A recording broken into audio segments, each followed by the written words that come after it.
Members, please join with me as we say together the Lord's Prayer. Our Father, who art in heaven, hallowed be thy name. Thy kingdom come, thy will be done on earth as it is in heaven.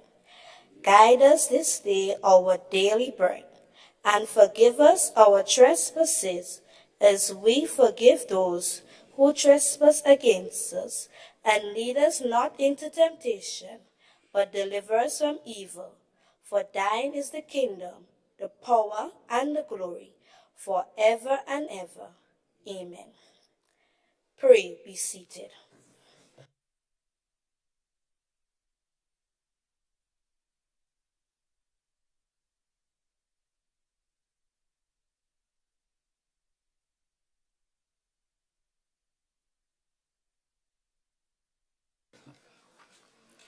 I am advised by proclamation that the 2023 sitting of the National Youth Parliament, duly appointed, should meet and transact their business in this honorable house on this 13th day of March 2023. I am further advised by the proclamation that the affairs of this National Youth Parliament will be conducted with wisdom, temper, and prudence, and that upon all occasions the rights of all citizens and members would be respected and recognized. Honorable members, I am not unmindful of the honor which you have conferred on this historic day in electing me to this highest of office, that of your Speaker and your servant. It will be my aim and duty to uphold the principles and traditions of this House and secure for each member the right to express his or her opinions within the limits necessary to preserve the decorum of this House. I pledge to recognize the rights and privileges of these honorable members and the House itself. I wish also to assure you that I will preside in a manner which will facilitate the orderly transaction of debate. And above all, I will seek to be fair and impartial in the decisions, the rules of Parliament, and you yourself entrust to me. This honorable House is now in session. Confirmation of minutes. Announcement by Madam Speaker.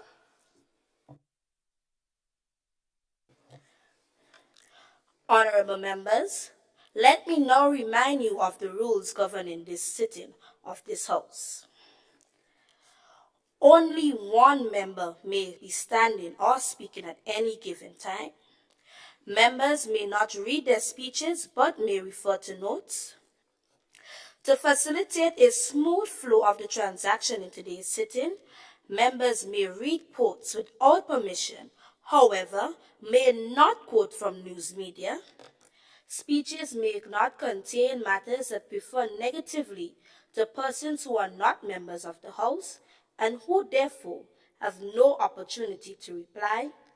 Members may not impute improper motives of other members. Be mindful of these rules and other standing orders as we proceed in today's sitting.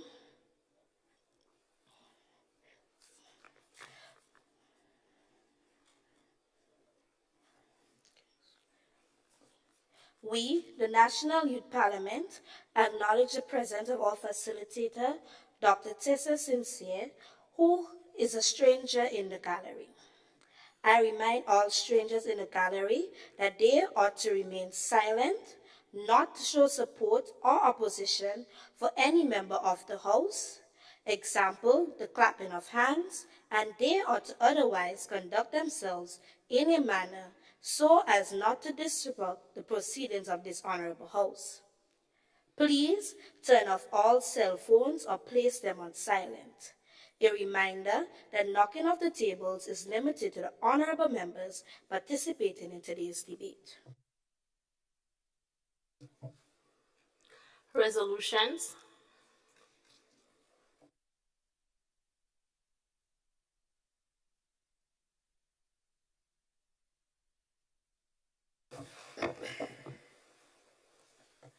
Honorable Prime Minister. Thank you, Madam Speaker. Madam Speaker, I wish to move for the adoption of the following resolution standing in my name.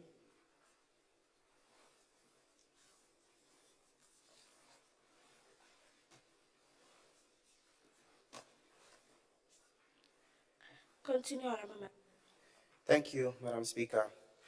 Whereas most buses operate within the same schedule, making it difficult for passengers outside of that schedule, and whereas the bus terminus and official bus system is not operational on Sundays and on public holidays, and whereas there has been a steady increase in the amount of buses registered and operating within the bus association, and whereas bus operators have become increasingly competitive, and whereas there currently exists no official time shift system under the bus association, be it resolved that a robust national bus system that caters to day to night and on weekends and on weekdays, including public holidays, should be created and implemented by the Grenada Bus Association and the stakeholders responsible for the management of the bus terminus.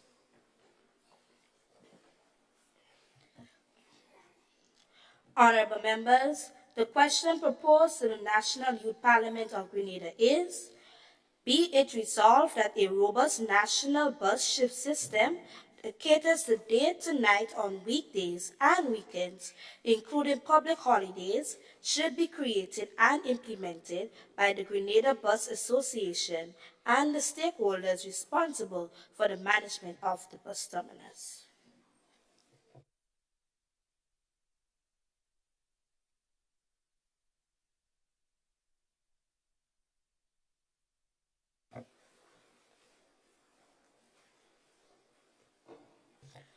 Honorable Prime Minister. Thank you, Madam Speaker. Members of Parliament, members of the gallery, esteemed media viewers, well-wishers all, pleasant morning. An unknown leader once quoted, permission to go throughout my speech, Madam Speaker. Permission has been granted. Thank you, Madam Speaker. A nation is, and I quote, a nation is only alive when it grows, constantly discarding its outdated transitions, habits, rituals, and other assumptions. Reformed and rejuvenated selves are what we need to reform a nation, end of quote. Before this Honorable House, I present this resolution, a resolution that speaks to the transformation of our transportation system and sectors, as well as our country in the long run. Madam Speaker, I firmly and vehemently stand and remain grounded in the fact that a bus shift system will constructively and precisely make notable changes to the system, that is the transportation system which currently exists. Before I go further, Madam Speaker, through you, I'd like to make some bold and tested claims. Except for the well-known Grandance route and Guave on particular days, all buses plying other routes finish the day at 7 p.m. latest. That is, at 7 p.m., just like brown sugar in certain instances, buses get scarce. Madam Speaker, the well-known Grandance route alone occupies over 300 buses, passenger buses, while other routes that is equally important as Victoria has less than 20 buses. Do the maths in your head, Madam Speaker. I hope I don't lose you. Apart from passenger carriage, Madam Speaker, and I know my members can agree with me, passenger buses take the form of private taxis and even sales vehicles, Madam Speaker. Imagine where you have to sit down is where tins of milk are being transported from shop to shop. Madam Speaker, in a state like Grenada, who employs more than 8 main routes, that is passenger routes where passenger buses ply, only 3 bus terminals exist for passenger buses and passengers to assembly. Last but not least, Madam Speaker, 40% of the bus operators within this noble state are holders of esteemed job positions like police officers, utility officers, and other high-end jobs. Thank you, Madam Speaker. Now, I know some of you might be wondering why I took the opportunity to make such bold claims. Now, this goes to show the amount of loopholes that is already existing in our bus transportation system within the state of Grenada. Madam Speaker, members of this honorable house, we are soon to fix this, and not just fix it, but fix it in the right way. Madam Speaker, I'd like to quote from our distinguished opposition leader, and I'd like to make this quote as profound as possible. According to the Honorable Antonia Coutinho, through a radio interview a couple days ago, she boldly stated, and I quote, "Change is something that we need to get comfortable with. That's the way the world is going." End of quote. I hope she don't go against her words today. Honorable Member for St. David's North. Thank you, Madam Speaker. Madam Speaker, I stand at a point of order. What is the point of order? Madam Speaker, the Honorable Prime Minister called the Honorable Leader of the Opposition by her name, which I think is not allowed in this Honorable House. Honorable Prime Minister, do you agree with the point of order? Madam Speaker, if I heard clearly, I didn't think one of your rules stated that, but I'm sorry, Honorable Member, if you may feel offended. Madam Speaker, if I should continue. Hold a moment, Prime Minister. Even though the rules I called out did not state it, you have to be mindful of the standing orders. Could you retract that statement and rephrase? Refer to her as a constituency. Thank you. Thank you, Madam Speaker. Let me retract that statement and requote. According to the Honorable Opposition Leader, I should say, in a radio interview a couple of days ago, she boldly claimed, and I quote, "Change is something that we need to be comfortable with. That's the way the world is going." End of quote. Honorable Opposition Leader. Madam Speaker, I wish to stand on a point of clarity. Honorable Prime Minister, do you yield? No, I don't. I wish to continue my speech. Continue, Prime Minister. Thank you very much. Madam Speaker, before this honorable house, I'd like to lay some important and well-grounded plans that we, the government, seek to put forward while implementing such systems. Madam Speaker, as a government, we plan to start with the fixing of our network of roads. Many of times, police officers and high-end officers who are tasked with the responsibility of upkeeping the laws of this country, we ask our fellow members, is your vehicle roadworthy, especially when we go to inspect and so on. And we don't ask the question, is the roads vehicle worthy?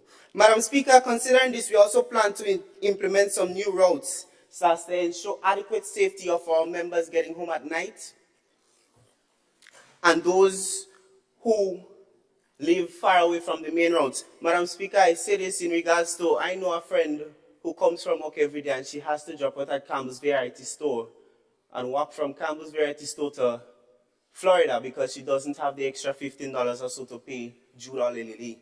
That is no longer, Madam Speaker.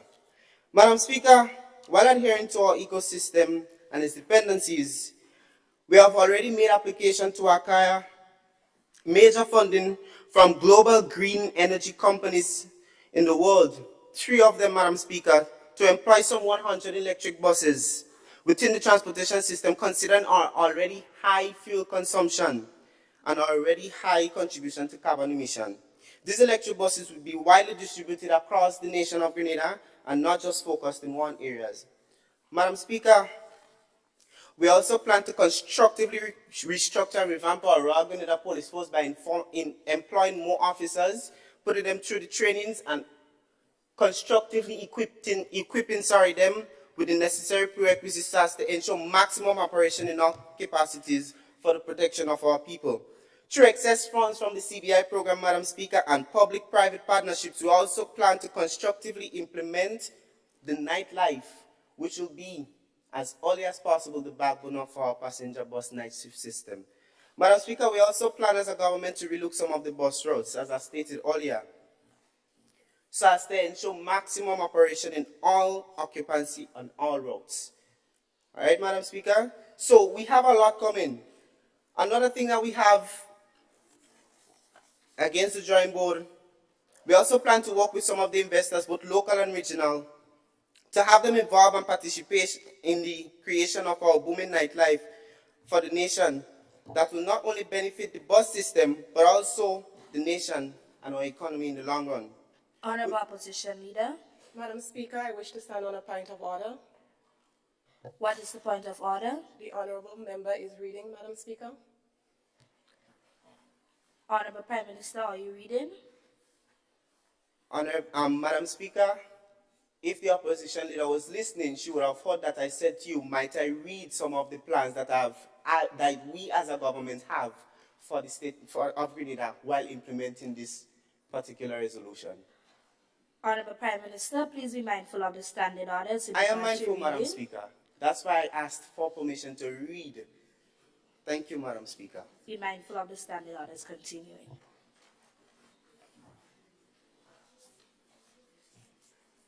Continue, Prime Minister. Madam Speaker, I'm pretty sure that you know of the well-known Lavalines.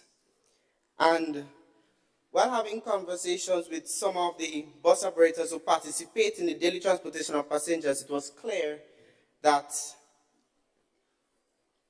there is a huge need for some form of concession for the bus operators who operate within the system. Madam Speaker, one of the other plans that we have, bus operators complain about having to go to these particular service stations and have to pay so much. We are seriously working as a government with some of our well-known financial institutions so as to have some form of concession or some form of service, reliable service that the bus operators can depend on so as to effectively do their job. Madam Speaker, I'd like to fill you in on an experience that I had with previous members of Parliament. Now, I was sitting at my home when I happened to witness a cruise ship coming into our ports at 10:30 in the night, p.m. And while I was in my veranda, I had conversations with two of my members, my previous members of Parliament, and I was letting them know. Honorable Prime Minister, Madam Speaker, please be mindful that you cannot impute onto persons who are not here to defend themselves in this honorable house. I understand, Madam Speaker. And in that conversation, Madam Speaker, I was explaining to them that these cruise ships, or cruise ship that was coming in, has to sit at port for approximately 8 hours before the passengers can disembark the ship. Prior to that, the cruise ship has to make arrangements with port authorities so as to ensure that people stay on the ship, all because there is not a nightlife here and there is not a transportation system here to effectively take members from the cruise ship and give them a tour or take them in and around the island throughout the nighttime. Madam Speaker, given the fact that Grenada has no nightlife because there is simply no transportation system to effectively support it, Madam Speaker, because of this, our country is currently viewed as a hair salon or a fish market, open between the hours of 6 to 7:30 a.m. and close it at 6:30 p.m. With all that being said, Madam Speaker, here are some expected outcomes as a result of implementing such an important resolution. Increasing the services offered by the RGPF and members of our health system, definite increase in our GDP. We also expect higher appreciation for our bus association and bus operators and as well passengers, increasing our nightlife activities, exposure to new and futuristic amenities, better and wider scope for our tourists and other travel enthusiasts. We also expect an increase in our economies of scale due to the introduction of our nightlife, which will cushion the country's productivity. And also, we also expect a massive decrease in our carbon footprint due to our venture into helping transform our nation into a greener, healthier nation. Thank you, Madam Speaker. Honorable Member. Thank you, Madam Speaker. Madam Speaker, I stand on a point of clarity. The Honorable Prime Minister has already been seated, but I will allow Honorable Prime Minister, do you yield? No. Okay, thank you.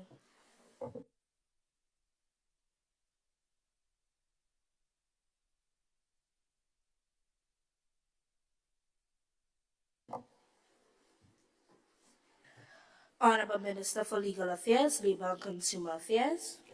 Madam Speaker, I rise to second a resolution brought before this Honourable House by the Prime Minister and Minister of Finance, National Security, Home Affairs, and Public Administration, Information and Disaster Management. Madam Speaker, honourable members, viewers in the gallery, viewers online, well-wishers, good morning all. As the Minister for Legal Affairs, Labour and Consumer Affairs, and the leader of the government's business, I stand here in full support and solidarity with the government of Grenada, CARICOM, Peter Martinique, with a resolution proposed at this honourable house. Madam Speaker, there is no doubt that the private transportation system, as presently operating in our trial states, is poor. It is inadequate to provide an efficient, productive, and predictable system. And because of this, we need solutions to develop this small island state of ours. Madam Speaker, I'll take this opportunity to examine the true importance for a well-developed bus system in this country. Madam Speaker, buses and coaches improve social inclusion, providing access to education, to employment, and healthcare to all, including those on low incomes, those who do not drive, the older generation, people with disabilities, and people living in remote areas but have been hindered with such opportunities due to poor system and structures. Madam Speaker, as a government who is committed to developing this great country, we have analyzed several mechanisms to resolve this recurring problem, and we came to the conclusion that having means to access public transportation regularly provides a way for people who do not have access to private motorized transport for essential services, as well as employment, entertainment, and social activities. With 1,200 buses at the association, Madam Speaker, we have more than enough opportunities for an efficient bus service in Grenada. The transportation assets will provide a significant transformative agenda, but how can we use this to ensure efficiency? First of all, Madam Speaker, the government would collaborate with the Bus Association and the port authorities to introduce a rotating shift system around the bus operators to extend the systems from 7 p.m. to now 12 a.m. midnight. Why a rotating system? This is to provide predictability and availability for passengers, especially workers that work late at nights. This is to also provide efficiency, because we do not want some buses to work every day during a rush hour, whilst others suffer at night with less passengers. And from a legal and labor standpoint, each bus operator will be allowed the 8-hour work shift with their 1-hour lunch break included. Madam Speaker, allow me to educate those on the other side. As I reiterate, the National Transportation System, the NTS, that has been tried and tested before under the Maurice Bishop government during the years 1979 to 1983. Without no doubt, Madam Speaker, it was a true success. The public transportation strategy used then provided transport to each constituency, including service to Carriacou and Petite Martinique. The NTS implemented a scheduled hour for running day and night. For example, a 7:30 bus, an 8:30 bus, and at night the last bus will leave at 7 p.m., allowing predictability to consumers on the island. So you see, Madam Speaker, this is not just a pie-in-the-sky initiative. Grenada had once experienced this mechanism and shall be tried again through the entire tri-island states with the bus systems durable at day and night while being owned by government. Madam Speaker, the relationship between public transport and public is mutually dependent. The public needs better transportation, but without sufficient riders and without the proper infrastructures and systems in place, it is next to impossible to provide those services. With this observation, the government would implement programs to encourage more individuals to transport citizens by reducing costs on fuels and emissions just to accommodate our operators. This will also reduce and stabilize the bus prices for consumers. Undisputedly, Madam Speaker, these buses will also do a public good by transporting persons to and from their jobs, to and from schools, medical institutions, and to encourage them to increase their hours and rebate on gasoline prices that are not similarly offered to the fishermen. And with this initiative analyzed, will provide encouragement to the Bus Association, who has control over all private buses, into the shift system as a government policy. When enhancing this efficiency, Madam Speaker, of the bus system, it will enhance productivity for the government's interests and it will boost the economy at large. Once the system and structure are in place in regards to frequency of the buses, my ministry would ensure that regulations are in place to regulate the hours and the systems. This wouldn't just be a plan on a piece of paper. We will pass policies in accordance to be gazetted for enforcement of a successful practice with the aims of beneficiary to all operators within the association. This will give the Port Authority power to assign individuals to particular shifts who can only make a departure to that designated shift. In conclusion, Madam Speaker, with these solutions and mechanisms produced, offers ways to improve the bus systems, which will benefit all citizens nationwide, as a heartbeat of mobility will drive towards sustainable, resilient, and a seamless public transport. I thank you.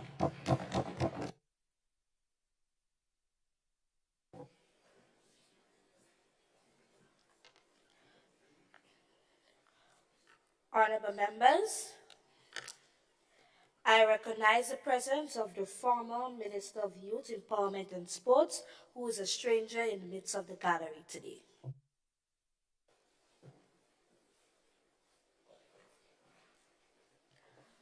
Honorable Opposition Leader. Thank you, Madam Speaker. Madam Speaker, a certified financial planner and business trends analyst, after her visit to Grenada in 2021, wrote an article entitled Unique Transportation Buses in Grenada and stated, and I quote, "As a country, Grenada relies on the community coming together to make things work. As an example, buses often make informal deliveries along the route. The conductor will step out to pick up a packed lunch, waiting to drop it for the woman manning a fruit stand further down the road. Or, if someone gets news that an elder is ill, the bus will stop at the chemist to pick up medication and deliver it down the road to them. This is just one of the many ways that this small Caribbean island feels more like a little community than an entire country." End of quote. Madam Speaker, as the opposition leader, I rise to indicate that the members of the opposition has concerns with certain elements of the resolution brought before this honorable House today, and it is for this reason that we cannot be in agreement with what has been proposed by the members of the government. According to Peter James Rimmer, a professor and geographer, in a book entitled Paratransit, a Commentary, paratransit was described as, and I quote, "modes of shared minibuses that operate on defined routes, stopping to collect or discharge passengers on demand." End of quote. Therefore, Madam Speaker, for the clarity of all involved, Grenada currently operates under a paratransit mode of transportation services. Now, Peter James Rimmer, in said book, Madam Speaker, went on to compare the transportation services offered here in the Caribbean with that of developed countries. He stated, and I quote, "The concept of paratransit is intriguing, and developed countries have already begun their attempt to incorporate them into their own transit system." End of quote. Why are these larger countries taking this approach, Madam Speaker? Because our paratransit system works. In fact, Madam Speaker, Kudatu, the Conference on the Development and Improvement of Urban Transportation, in the year 2020 wrote, and I quote, "Paratransit modes have emerged and remain in the Caribbean due to their reliability being driven by profit and economic growth. This drives the operators to work longer hours, increase their frequency of operation, and increases the vehicles that service a particular route. therefore reducing the waiting time for travelers on that route. Furthermore, the unscheduled nature of the system allows for the operation of off-routes that would otherwise be discontinued. End of quote. It is funny how easily the government's findings contradicts the very framework that this company has. With that being said, as an independent nation, we must make decisions that are culturally intrinsic to us, as opposed to blindly following the patterns of developed countries. Empirical data proves, through statistics conducted on our unique society, that the system we have now, established by us, tailored to us, to work for us, actually works. Works to the point where others looking in are wishing they can adopt it themselves. Why is the government, Madam Speaker, showcasing through this resolution their false opinion that locally conceptualized entrepreneurship is not as good? In the local verbiage of Kongori, Madam Speaker, and I quote, I'll have to stop that, end of quote. Through you, Madam Speaker, I wish to pose a question to the audience. If our infrastructure is not where it should be, what measure of quality output do we really expect from our bus operators? Let us look at our roads, for example, Madam Speaker, which according to the government is excellent, excellent, excellent. Facetious comments like, and I quote, usually when you hit a pothole in Grenada, it either changes the radio or you change a tire. End of quote, can be found all over social media platforms, but nothing could be more serious. How can we get the best out of our busmen and women using the current system, which, when we are failing to address pivotal issues that restrict their performance? Truth be told, Madam Speaker, I was able to retrieve this from one of the many potholes plaguing the streets of the Tri-Island state of Grenada, Carrickon, Petit Martinique, presumed to be planted by a concerned constituent as a means of protesting against the deteriorated state of our nation's roads. Yet, we are bashing the shortcomings of our system brought about by our inadequacies. How can this be fair, Madam Speaker? Madam Speaker, it is time that the government realizes that demolishing a functional system that appears to be failing our people is quote-unquote failing because key rudiments required for its success is being withheld by the very persons seeking to remove it. This cannot be the answer.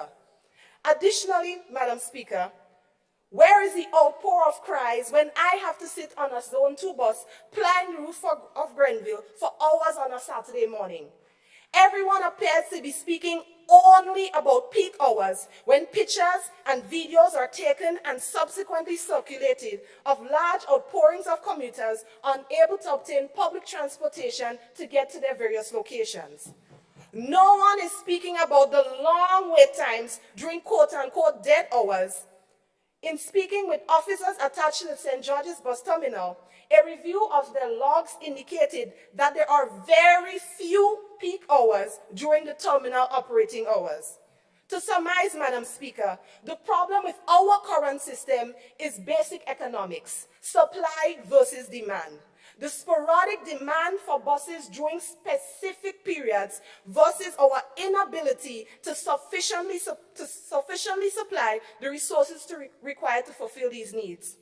What we need, Madam Speaker, is a lesson in critical thinking 101, finding creative ways to fix the small gaps in our present system rather than scrapping it altogether.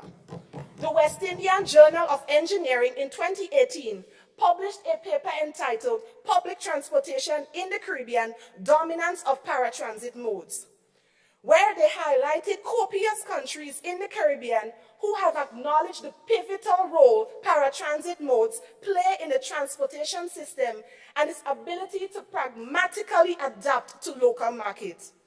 Countries such as Trinidad and Tobago, Guyana, Barbados, Jamaica, and St. Lucia have, according to this research paper, provided incentives to ensure that the paratransit system continues to thrive. By establishing transfer hubs, maintaining infrastructure such as the priority bus routes in Trinidad, relaxing enforcement on infringements such as speeding and overloading of passengers, giving subsidies on vehicular fuels, and the acquisition of state-owned buses to meet the intermittent high volume of commuter demands during peak hours. Said research paper went on to compare the bus operating systems throughout the Caribbean and found paratransit modes to be the most popular, the most prevalent, and the most successful form of public transportation. And we are not willing to sustain it? Unlike the members of the government here today, Madam Speaker, these countries made these initiatives available first, then went on to doing everything else. According to the experts, Madam Speaker, their success with the paratransit system all began with a strategic, multifaceted stakeholder engagement, unlike our government leaders who appear to be pulling names from a hat. Therefore, Madam Speaker, my question is, why are we opting to change things without consulting those who are directly affected by this change? Where are the financial institutions who may have to give a little leeway with loan payments? Where is the business associations who may have to extend their operating hours to finance the need for this change? Where is the Commissioner of Police and the impactful insight that his office can contribute towards the legal implications involved in this process? Why are they not asking you, Madam Speaker, for your opinion? As a road user, does your opinion not matter? Does the opinion of my constituents not matter? Madam Speaker, this whole resolution sounds like a disaster waiting to happen. So I agree with the government in leaving their names off the list of stakeholders, so when this project ultimately fails, if implemented, they can pass the blame of its failure to someone else. Nothing new. In point of fact, Madam Speaker, as an example of how under-researched, under-prepared, and under-informed the government was when creating this resolution, I wish to circulate for your review an extract from our criminal code, which according to section 138 says, and I quote, "Whoever sells or causes or procures to be sold or exposes for sale any goods or other articles whatsoever on any Sunday, Christmas Day, or Good Friday shall in respect of each act of sale or exposure for sale be liable to a fine of $9.60. End of quote. Through you, Madam Speaker, I wish to ask the government, if by law selling on those days are illegal and will impose a fine of $9.60 for each sale made, why will I as a businessman open my doors to the public? And in turn, what purpose will our buses have to be on the road? If the government knew that what they were proposing will in fact lead to illegal activities and a breach of our laws, why did the Prime Minister, the Honorable Prime Minister, not bring this before the Honorable House as a request for amendment of those laws? Again, Madam Speaker, under-researched, under-prepared, and under-informed. Can we truly trust a government who would inadvertently encourage its citizens to break the laws made to protect them? I leave you to judge. As I close, Madam Speaker, should the government take this decision lightly, there will be a whiplash of pecuniary disadvantages to the state, as we are ultimately gambling with the livelihood of entire families. Through you, Madam Speaker, I wish to appeal to the members of the government. Do not blindly make a decision on this resolution out of loyalty to your side. Say no to switching from what is culturally intrinsic to us. Say no to mediocre infrastructure. Say no to the limitations placed on your freedom of expression. Say no to the superannuated ideology that better is produced from everywhere but Grenada. Say no to the birthing of illegal activities. Say no to this resolution. I thank you, Madam Speaker.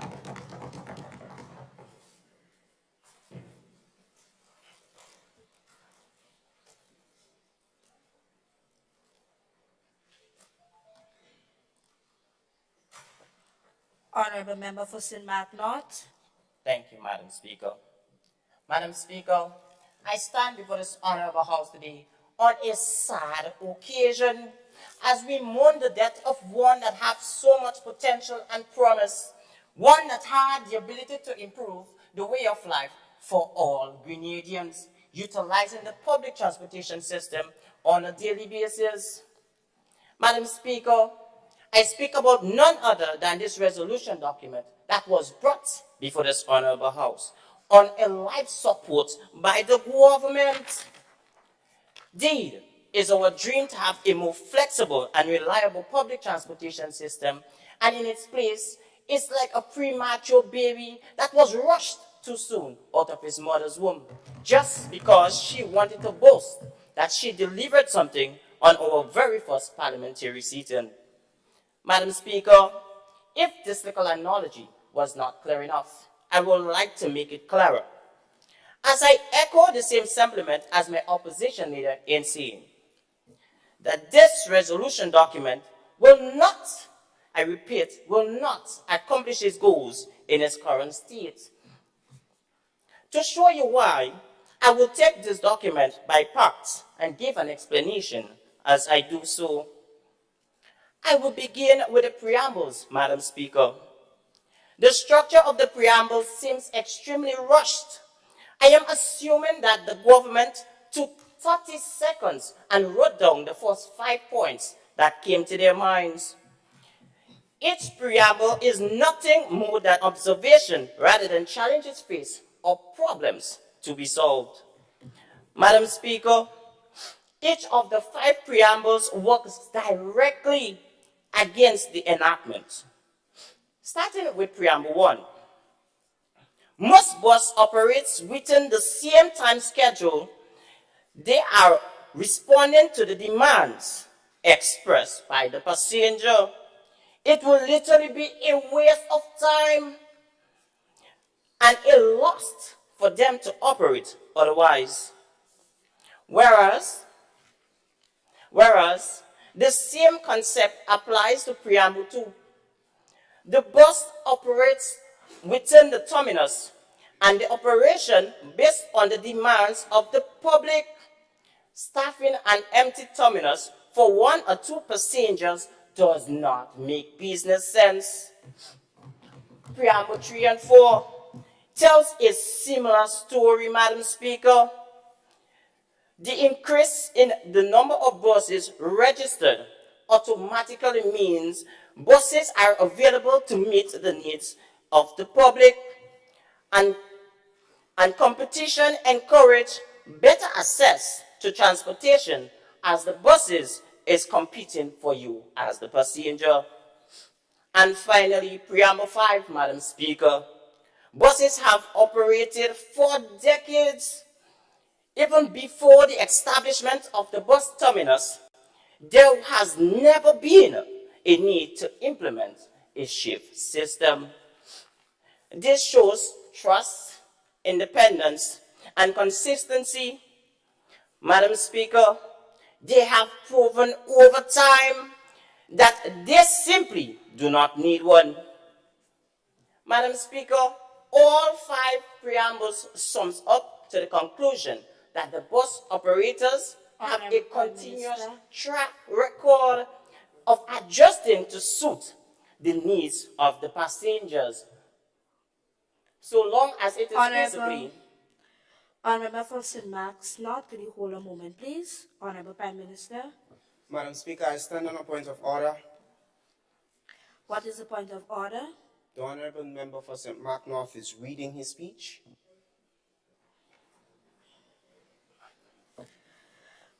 Honorable Member, please be mindful of the standing orders of this House. Thank you, Madam Speaker.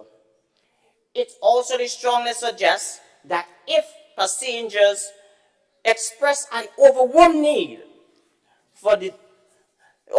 need transport outside of the unofficial schedule, the buses would have adjusted to suit them. 2 examples are of Carnival and Christmas Eve. Therefore, Madam Speaker, the preambles clearly shows that there is no need to implement a bus shift system. And so with this document that is presented before us, Madam Speaker, the resolution I uplifted. Madam Speaker, can the enactment stand on its own merit and accomplish its goals? I am assuming that the agreement of my opposition leader gave the declaration and the upliftment of her stance.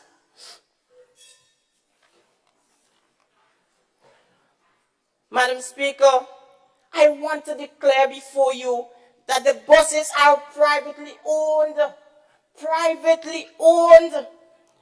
I would like to define the term privately owned as given by the Cambridge Dictionary, with your permission, Madam Speaker. Honorable Member, permission has been granted at the beginning of this debate. Continue. Thank you, Madam Speaker. I begin, and I quote, used to describe an industry organized by the business that is not owned by the government, end of quote. And as based on the definition, Madam Speaker, we can summarize that the government, bus terminus, and bus association in most cases would not have the power or the ability to comply and to compel any bus operator to comply with the shift system. In conclusion, Madam Speaker, I have shown you that the preambles are shabby and rushed, and they fail to support the resolution. And I have shown you that even if the preambles were intact, the enactment of the resolution will still fail in its current state. I would personally Honorable suggest... Member, another member has done. Honorable Prime Minister, Madam Speaker, I stand on a point of order. what is the point of order? The honorable member is still quoting.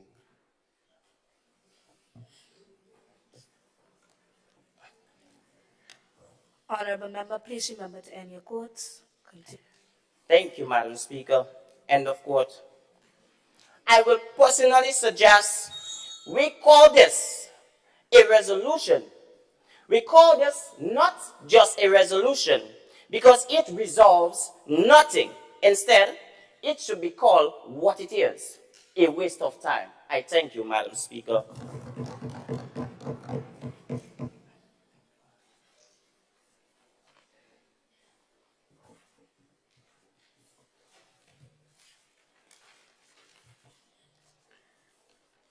Honorable Member for Infrastructure, Physical Development, Transportation and Civil Aviation. Thank you, Madam Speaker. A pleasant good morning to all. Madam Speaker, I stand here in full solidarity with the honorable members on the side of the aisle in our stance that we need a robust national bus shift system that caters to day to night, on weekdays and weekends, including public holidays. Madam Speaker, clearly the honorable members of this House do not practice effective listening, or else they would have heard the PM say clearly the roads in Grenada are bad and need to be fixed to reform the bus system. Madam Speaker, we the government have listened to the cries of our people, the cries of our busmen, the cries of our hoteliers, and the cries of our tourists. Madam Speaker, as the Minister with responsibility for infrastructure, physical development, transportation, and civil aviation, this falls directly under my portfolio, and as a government that puts people first, we intend to find an optimal solution to this problem. Madam Speaker, at 7 p.m. on any weekday, if you walk to the bus terminal, you will see citizens waiting for buses and an almost vacant terminal. Do not talk about weekends, Madam Speaker. The inadequacies in our transportation system causes severe hardship for our citizens, especially those who reside in rural areas. We must do better. We shall no longer accept the status quo. We are an advancing nation with the goal of transforming Grenada to be envy of the Caribbean. This requires action, Madam Speaker. Madam Speaker, we as a people should also transform our thinking. Therefore, we must transform our reasoning to be able to think outside the box to find a solution to this inadequate and outdated bus system. Madam Speaker, as it now stands, this situation affects the nation in various ways. People are stranded after hours, employment possibilities are affected, and people's social lives are affected because they cannot move around the country to socialize if they are not sure of how they can get from place to place. Madam Speaker, we need to modernize our bus system. We will be exploring and implementing several measures within the coming months to achieve this. First, the Transportation Board has already begun putting policies in place to encourage our private bus operators to extend the time our public transportation is available to our citizens. The bus terminus management will begin setting up a weeknight and weekend schedules so citizens can be serviced properly. Madam Speaker, the impact will be tremendous. We expect that people from the rural areas will accept employment, let's say in Grandlands, and feel comfortable that they will have transportation to return home to their families. Also, vendors who provide additional services around the country and in various sectors can have one thing less to worry about. If managed properly, it will mean additional income to bus owners and small business people alike. Madam Speaker, permit me to read and sell these buses to you by giving you some details. Honorable member, do you want to quote? Because no reading is allowed in the House. Madam Speaker, I would like to read from statistics. Okay. Madam Speaker, these minibuses will be manufactured by Just Electric Minibus. These near-zero emission buses will propel Grenada to enter a new phase of transportation which will be fueled by renewable energy. With its fully technological features and privileges, Just Electric will be a positive energy to Grenada. With its flawless design, it unifies modern style with compact structure and adapts urban texture. With these dimensions, it increases Grenada's image as a leader in the OECS. Madam Speaker, these buses come with LED front lights and daytime running lights which contribute to their elegant style. Just Electric brings a new era of bus driver comfort. Honorable Opposition Leader. Madam Speaker, I wish to stand on a point of clarity. Honorable member, do you yield? No, Madam Speaker. Continue. Madam Speaker, Just Electric brings a new era of bus driver comfort thanks to its unique features such as a 6-way automatic adjustable suspended driver seat. As a result, drivers will continuously enjoy driving even if they've been driving all day long. Just Electric offers an appealing and relatively higher driver compartment with a superior higher windshield which is designed to increase visibility and safety. A fully closed cab offers protection for the driver and money exchanges. Offering a panoramic view for its passengers, these minibuses also come equipped with ambient lighting. Madam Speaker, what else do we need? Madam Speaker, the Just Electric Company has been in operation since 2013 and has sold over 6,000 units in Turkey and 17 other countries worldwide and has proven its quality on real roads with real users. Madam Speaker, these buses are tough enough to handle a wide variety of road conditions. And yes, potholes are part of these conditions, seeing that's one of the road conditions we have. These buses are even handicapped equipped, something Grenada has barely offered in the past. Madam Speaker, the powertrain of these buses... Honorable member. Thank you, Madam Speaker. I wish to stand on a point of clarity. Honorable member, do you yield? No, Madam Speaker. Madam Speaker, the powertrain of these buses will be powered by BMW Performance electric motors and battery packs. These are the same motors found in BMW 5 and 7 Series luxury estate cars, which in itself has sold 30,000 units, Madam Speaker, with an established rating of 168 HP and 221 pound-feet of torque. These motors are more than adequate for Grenada's mountainous terrains, compared to the current technology of transportation that offers 161 HP and 180 pounds-feet of torque. Madam Speaker, these buses have a maximum range of 58 miles, fully loaded with one charge. This is more than reasonable for Grenada's 33 square miles. Madam Speaker, this new icon that will bring Grenada forward has a capacity of up to 26 people while having a slight increase in its footprints compared to today's buses, which can carry up to 18 passengers. Madam Speaker, these buses can charge at a rate of 0 to 80% in 1.2 hours using DC fast charging. Regenerative braking is also a feature found on these minibuses and can recharge the bus battery up 25%, which would in turn extend the range by the buses. Madam Speaker, with Just Electricity, passengers will always have Wi-Fi connectivity on board through built-in routers, and passengers can charge their mobile phones through USB ports found on board. Madam Speaker, Just Electric is also equipped with validated preparation in order to be integrated with the public transportation payment system. Madam Speaker, every bus terminal will be retrofitted with charging stations so there would be less hassle to go about your day. With this said, as part of our master plan, all our new buses will be electrical or hybrid vehicles. These vehicles are environmentally friendly as they emit nearly zero pollutants. It is our responsibility to leave the planet better than we met it. We, we are preparing to create a card like the bus company, JUTC, Smarter Card in Jamaica, that can be utilized on these electric buses instead of cash, which will not expose our citizens to theft. Madam Speaker, the future is now, and technology is the way forward. Madam Speaker, we are also in the process of collaborating. Honorable Member, I do not mean to cut you, but I would like members of this House to be mindful that while knocking off the table is allowed, that it cannot overpower the Speaker at the moment. Thank you. Madam Speaker, Continue, Honorable Member. Madam Speaker, we are also in the process of collaborating with various persons for the implementation of night flights at an affordable cost.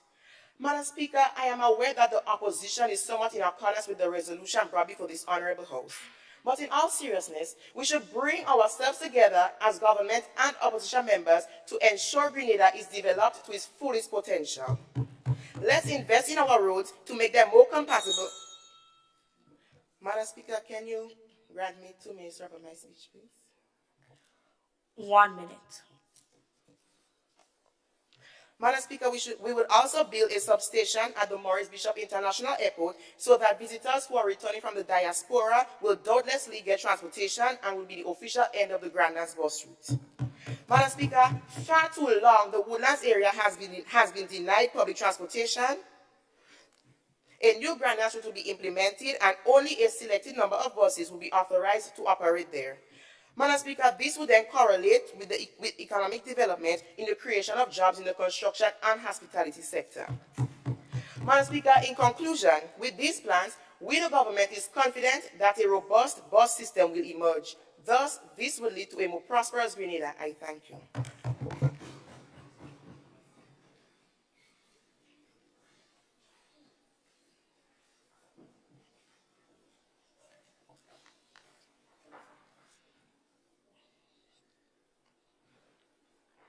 Honorable Member.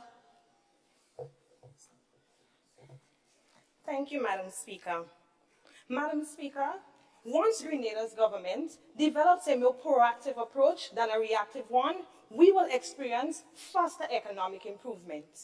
The government's primary focus should be implementing the numerous recommendations the National Bus Association, which is the NBA, have recommended to them for years prior to the bus system becoming this ineffective.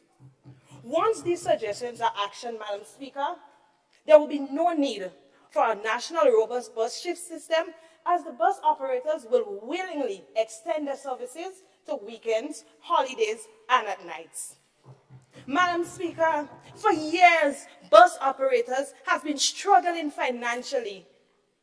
They have requested some form of subsidizing from the government to alleviate the exorbitant operational and overhead costs.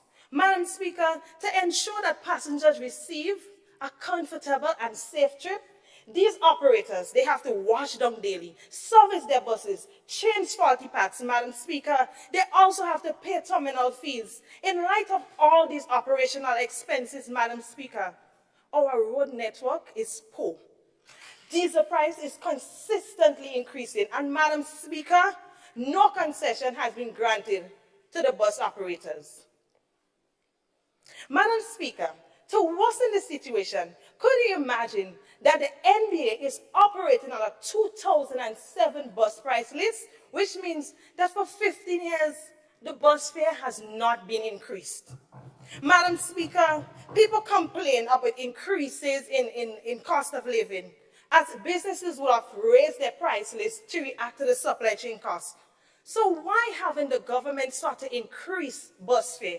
Yes, I'm aware that passengers' pockets will be affected, but Madam Speaker, and I am aware that the government may not want to make decisions to affect the populace, but what about bus operators, Madam Speaker?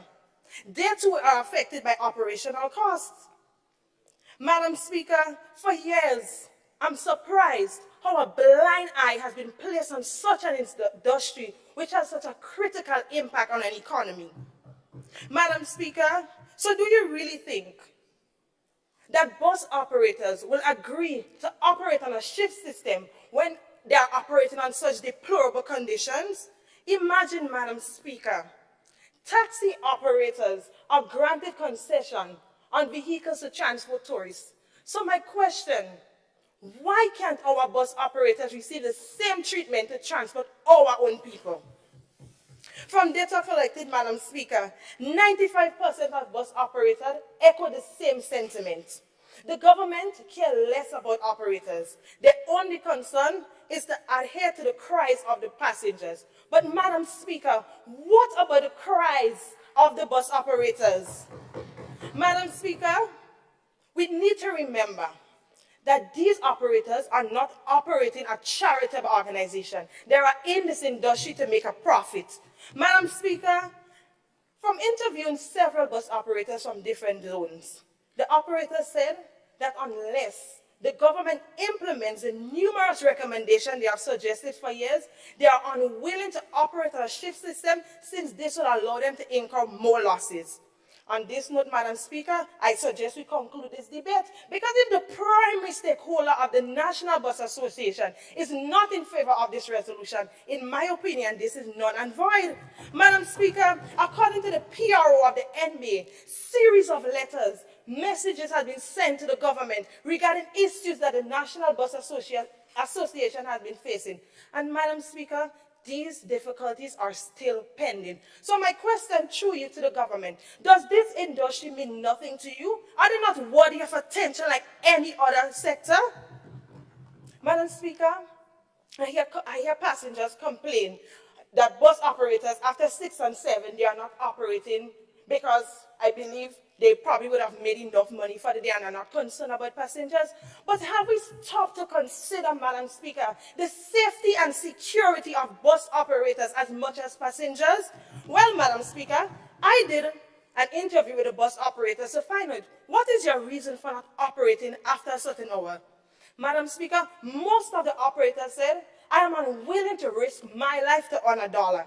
Madam Speaker, do you know that we had nightly service before?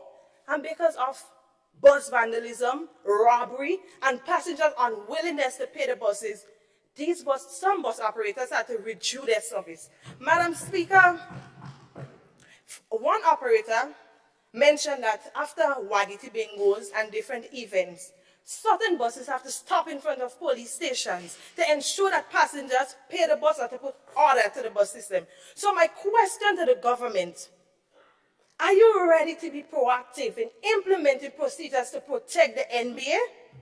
Madam Speaker, we have to remember that the security and the safety of bus operators is equivalent to the security and safety of passengers. From consulting with the RGPF Traffic Department, I can firmly say even the officers are not ready presently for a bus shift system.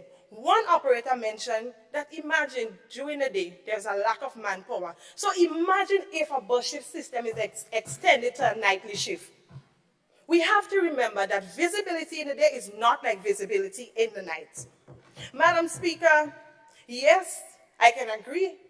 If you want to increase your payroll, Madam Speaker, if the government wants to increase their payroll to hire more officers, then all well and good, the operators will be open to such. We can agree that, yes, a cashless payment system can curb these issues previously mentioned, but does the government budget, is the government budget able to cover the expenses of implementing and controlling such a system? What about training the operators, training the passengers to use such a cashless system? What about the elderly citizens who are not tech savvy? Are you willing to train those elderly persons? Madam Speaker, if the government is so concerned about the safety and security of the passengers, why isn't there a periodical system which requires bus operators to inspect their buses frequently? I'm sure everyone in this honorable house can recall the situation on the Caravans where the bus went into the sea because of faulty brakes. I'm sure if there was a system in place to address this, Madam Speaker, then this situation could have been prevented. Honorable Member, please be mindful of the standing orders regarding to ongoing claims. Thank you, Madam Speaker. As a government-regulated industry, the Bus Association is tied into what decision they can make. And at this time, we have series of issues in the Bus Association. So the the best solution right now is to work with the bus operators. They are the ones who know more about the system. Work with the bus operators and implement the numerous recommendations they have suggested to the buses, to the government, to ensure that this bus association is effectively implemented. Madam Speaker, I thank you.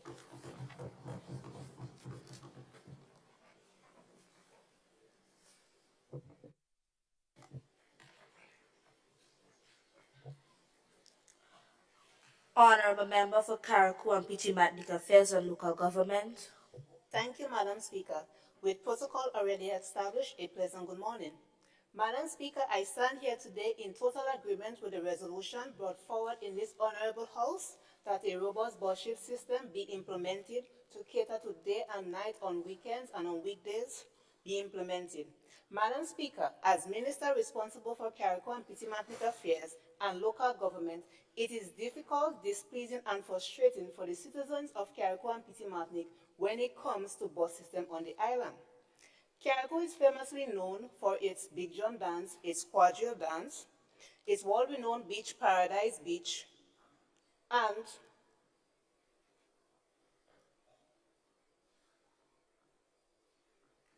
transportation, and is one hospitable people, but transportation poses a problem. Madam Speaker, Karakou do not have a nightlife as compared to Grenada, where persons go to socialize. The few places we have are Lambi Queen, Big City Bar and Grill, Barracuda, The Roundhouse, Slipway Bar, and many more, which are the most recommended tourist attractions. But if buses stop run, what will happen to the livelihood of the business owners as well as the income they normally make? Not talking about the tourists having to resort in hiring a taxi to get home. Madam Speaker, on two separate occasions, and I repeat, on two separate occasions, I was left stranded from a function because buses stopped run, and I find this quite absurd. Madam Speaker, I was to walk home, and unfortunately, I got a ride. In most instances, in case of life or death, you cannot get a buses to go where you want, so you have to resort in hiring a taxi. And most people cannot afford that. Madam Speaker, Karakou do not have a bus terminal as compared to Grenada, where buses go and wait in line to pick up and drop off people, right? Karakou is famously known for its Shakespeare Mass, where around Carnival time, where we go and portray our skits, but our cultural tradition is dying because buses stop run. How are the Shakespeareans supposed to go and teach our young children the cultural tradition when buses stop run? Madam Speaker, statistics have shown that 60%, and I repeat, 60% of transportation on the island of Karakou are privately owned, 25% are taxis, and 15% are buses, and I repeat, 15% are buses. Honorable Opposition Leader. Madam Speaker, I stand on a point of clarity. Honorable Member, do you yield? No, I do not yield. Okay.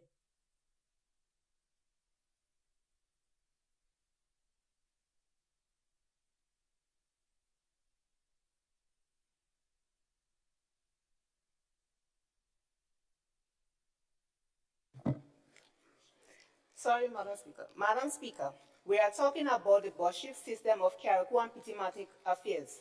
So I would like to get into the bus shift system of Pitimatnik. Pitimatnik is the smallest island of the Tri-Island state with a population of 900 people, where they have to travel daily from Pitimatnik to Karakou and vice versa. When they reach to Karakou, they have to take a bus from Windward to Hillsborough and backward. This created a strain, not only financially, but mentally, physically, and emotionally, people of Pitimatnik. When time, in cases of emergencies, Madam Speaker, you cannot get a transportation. If somebody fall ill in Pitimatnik, Madam Speaker, you cannot get a transportation to take them out. You have to hire boats. Most of the time it's speedboats. You have to take them down with, Madam Speaker. And if we implement a bus shift system, we could do more for the people of Pitimatnik. Madam Speaker, I believe that if we create more nightlife, a bus terminal, and implement a better bus shift system for Pitimatnik, we will see an increase in the revenue of the island of Pitimatnik. Madam Speaker, I would like to leave the members of the opposition two quotes, and I quote, You cannot shake a hand with a clenched fist. And let us sacrifice today for a better tomorrow so that our children can see the brighter future. Let us rise and stand firm so that we can see a better tomorrow. Madam Speaker, I thank you.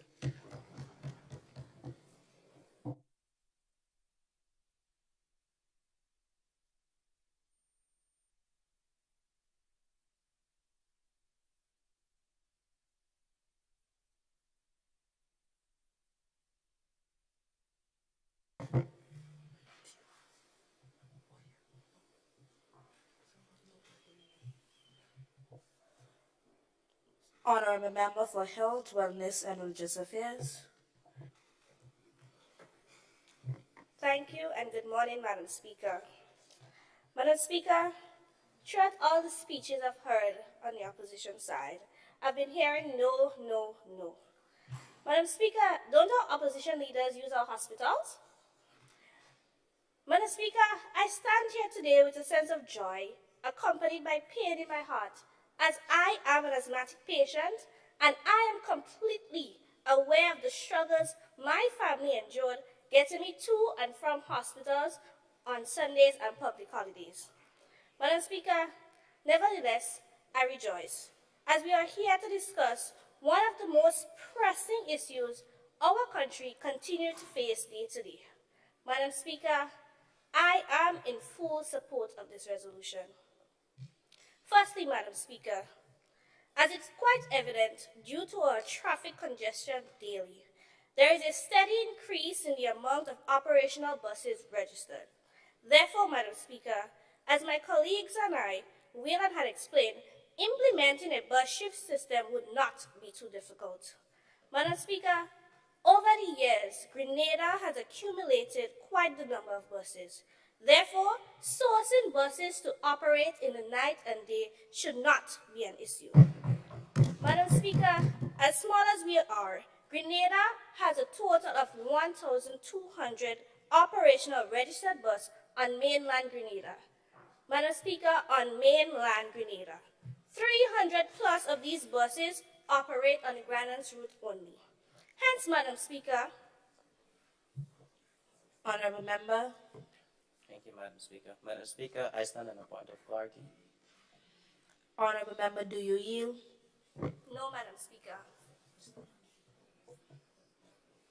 Hence, Madam Speaker, this is not a question of having enough buses. It's a matter of effectively and creatively managing the system, Madam Speaker.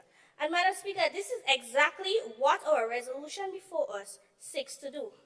Madam Speaker, as said by many of our citizens, our nurses and doctors do nice. Not to give an excuse, Madam Speaker, but with this rigid bus system we currently operate within, won't you yourself become tired and frustrated? Madam Speaker, I'm sure when you can't get bus to go home, you just fret. Madam Speaker, our health professionals are not robots. We cannot expect them to be joyful all the time knowing what they have to encounter daily. Madam Speaker, life hits our health professional with the same strength as me and you. To reiterate, Madam Speaker, with the enactment of a proper bus shift system, I am in no doubt that we will help our health professionals to cope with their flexible working hours, decreasing the day-to-day minor stresses and anxiety they face in relation to transportation. Madam Speaker, through you, I would like to ask our honourable members, isn't that better for everyone? Aren't we all benefiting from this? Furthermore, Madam Speaker, our health professionals, specifically our nurses and doctors, work flexible hours. Madam Speaker, our hospitals in Grenada, Carriacou, and Peter Martinique are never closed. Madam Speaker, our health professionals are basically our artificial oxygen. Without them, many of us are unable to operate in our daily life, including me, Madam Speaker. Madam Speaker, some may argue that our health professionals are provided with staff buses, and some are even owners of private vehicles. Therefore, working on Sundays and public holidays shouldn't be an issue. Although this may be the case, Madam Speaker, is that all we're going to offer them, staff buses? Madam Speaker, do you know how early you have to get up in the morning to come down to St. George's to work in the hospital in the mornings? In addition, Madam Speaker, our health professionals are human beings, and as a frequent patient at the hospital, I can attest to our health professionals always being there when needed. Madam Speaker, with constraint to those activities, this leads me to question if our health professionals are even healthy. Madam Speaker, are we really deliberating on a system that will help improve the lives of our health professionals? Madam Speaker, by implementing this bus shift system, our health professionals are given the opportunity to be able to enjoy life's daily activities without worrying about how they're going to get to and from work, Madam Speaker.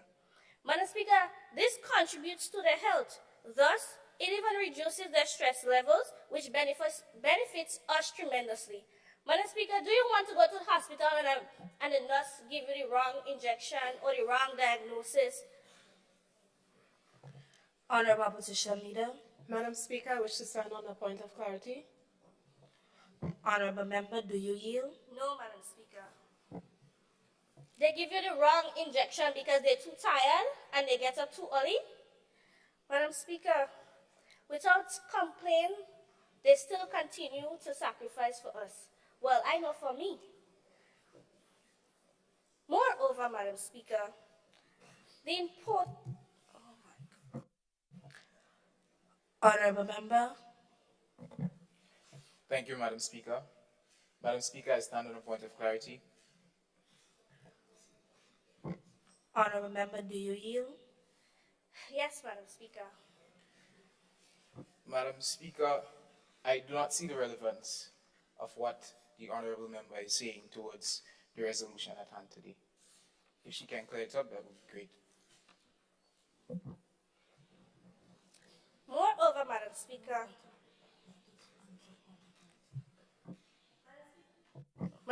I would not like to use clarity. Moreover, Madam Speaker. Hold on, Honorable Member, you have already yielded.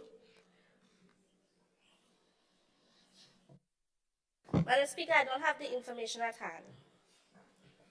Continue, Honorable Member.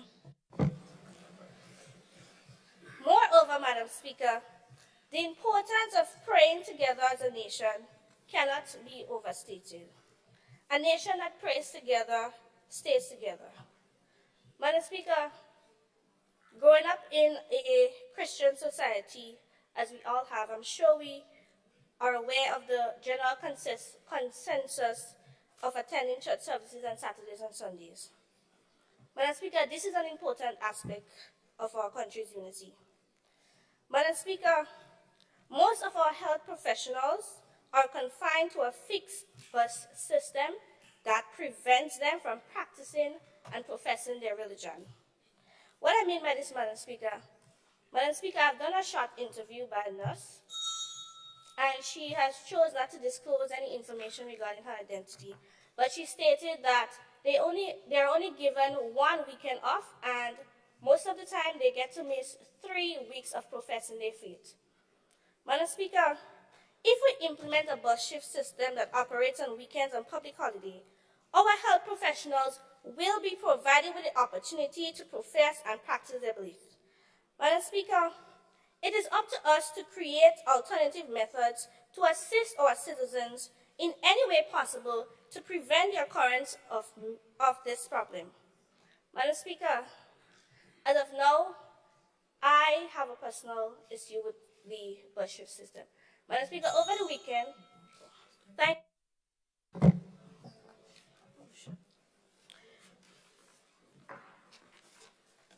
Honorable members, I would like to recognize the presence of the Deputy Coordinator of Youth, Ms. Carleen Perryman.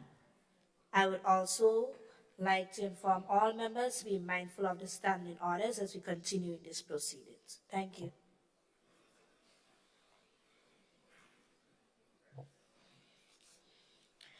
Honorable Member for St. George Northwest. Thank you, Madam Speaker. It will be unconscionable and hypocritical of my colleagues and I to look you in the eye and say we are in support of the resolution brought forward before this honorable House. Madam Speaker, I am not simply the shadow minister for mobilization, implementation, and transformation. I am the voice of the people of the town of St. George, as I am their elected representative. In my conversations with bus drivers in my constituency and members of the two stakeholder entities mentioned in the resolution, these are the arguments I would like to raise in this honorable House. 1. We obviously need more stakeholder involvement and buy-in before moving forward. 2. Economically, this is too much of a risk for the busmen.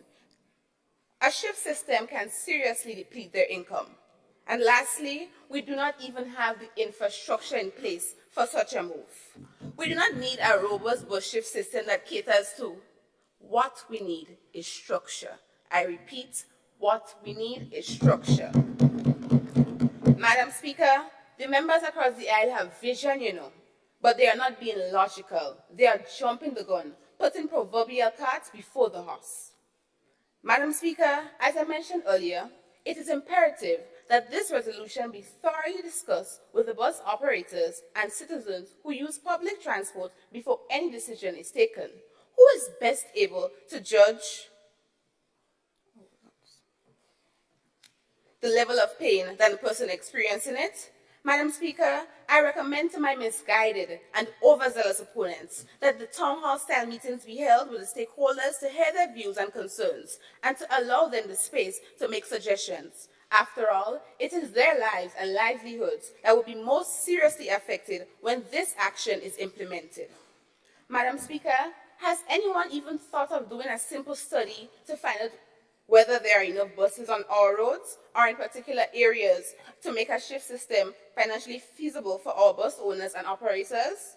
They are already overburdened with the astronomical cost of fuel and maintenance of their investments to keep them roadworthy. But wait, they want to kill the people before their time? Madam Speaker, the members of the other side must make this thing make financial sense. Madam Speaker, on the issue of infrastructure, the state of our roads is deplorable. I suggest that the government fix that before they jump to a shift system. That has been an issue in Grenada since the devil was a little boy. Improve the road network before you talk about a bus shift system. Madam Speaker, most business places on this island close before 10 p.m. Do we have enough nightlife to necessitate a 24-hour bus shift system? Where are the casinos, clubs, etc., and the trained personnel to man them? There would be a need for more security officers and demand for more employees, or for the current employees to work longer hours. Hopefully, they know it right. The Employment Act of Grenada states, and I quote, permit me to read, Madam Speaker. Thank you, Madam Speaker. The Employment Act of Grenada states, and this is on the maximum daily ordinary working hours, as on Section 31, subsection 1 states, as ordinary working hours, no employer shall require any employee, save and except a security guard, a domestic worker, or a shift worker, to work for more than 8 hours on any day, inclusive of lunch period, without paying adequate compensation for overtime work. Subsection 2, as ordinary working hours, no employer shall require a domestic worker to work for more than 10 hours on any day, inclusive of 2 hours of lunch and rest periods. Subsection 3, as ordinary working hours, no employer shall require a security guard or shift worker to work for more than 12 hours on any day, end quote. So like previously mentioned, there would be a need for more workers, and with the insufficient nightlife, income would be negatively affected. According to travelersworld.com, and I quote, the rape rate is 32 incidents per 100,000 people. Now, end of quote. Now, I'm not saying that a person can't become a sexually assault victim during the day in a long dress, but the chances are higher late at night, vulnerability. When you talk about nightlife, we are talking about alcohol. And what's a party with alcohol for Grenadians? Will there be a stipulation in place for staff buses to drop the workers in front of the doors? And is this even possible? Travelersworld.com also stated, and I quote, the violent crime rate in Grenada is low.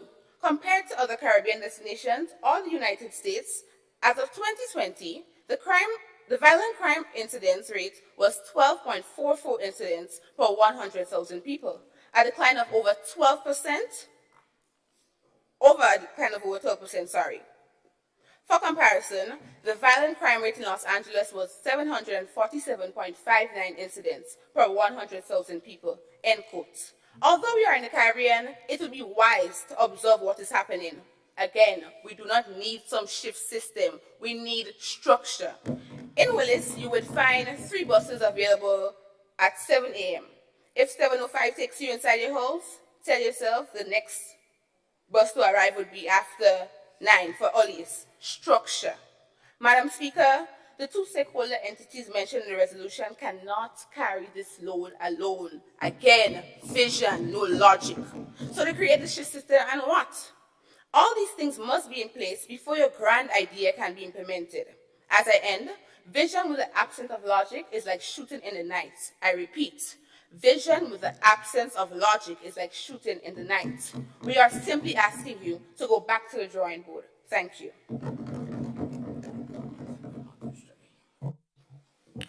Honorable members, I would like to recognize the presence of the Senior Supervisor in the Ministry of Youth, Mr. Andy Gaskin.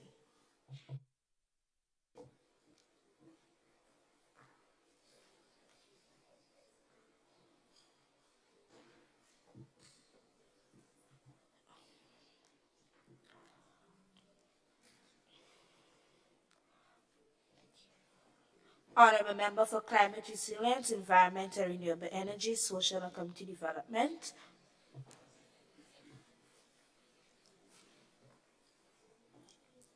Good morning to you, Madam Speaker, and to my colleagues. As the Minister responsible for climate resilience, environment and renewable energy, social and community development, housing and gender affairs, I bring you greetings from the North. The resolution to implement a national bus shift system is an important area of discourse, as it affects many Grenadians who rely on the national bus service. Madam Speaker, please permit me to share 2 personal experiences I have had relating to the bus issue in our country. Recently, I sat an exam in St. David's. The exam ended about 5 p.m. and I arrived at bus terminus in St. George's about 5:30 p.m. So I waited over an hour and some and did not receive any bus to take me to my home in St. Patrick's. Madam Speaker, thankfully, a family friend was kind enough to offer me a ride home as she got a ride with a taxi. Months before that, Madam Speaker, I waited for a bus for over 2 hours with my classmates outside of the Nulo campus in St. John. This is a regular occurrence for students of that institution. Either there are no buses or the buses that pass by are full. Madam Speaker, this is partly because most buses operate within the same time schedule, making it difficult for passengers outside of that schedule to get to their destination with ease.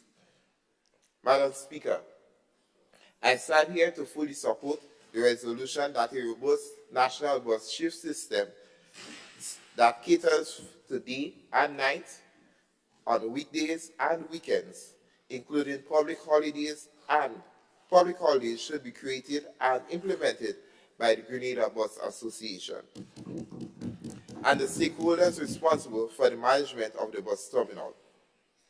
Madam Speaker, this is more than a call for action.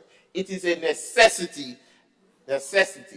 I'm sure you will agree with me when I say that transportation in our country is equally as important as infrastructure development, healthcare, and social safety net services. Our country will come to a standstill without public transportation, and if we are to transform Grenada, a better national bus system has to be installed. A robust national bus shift system will be beneficial to the public in 2 ways. 1, it will give the public reliable bus services which will allow passengers to travel efficiently throughout the day and night. 2, it will limit time wasted waiting on buses. It is a known fact that passengers, particularly those from St. Mark's, St. John's, and St. Patrick's, spend considerable amount of time waiting for buses to take them home. Madam Speaker, not only is this stressful after a long day's work, It can also be frustrating and worrying for mothers who have to get home to their children. Madam Speaker, as the Prime Minister said, with funding from 3 major global green energy companies in the world, we plan to introduce 25 electric buses on the western side of the island.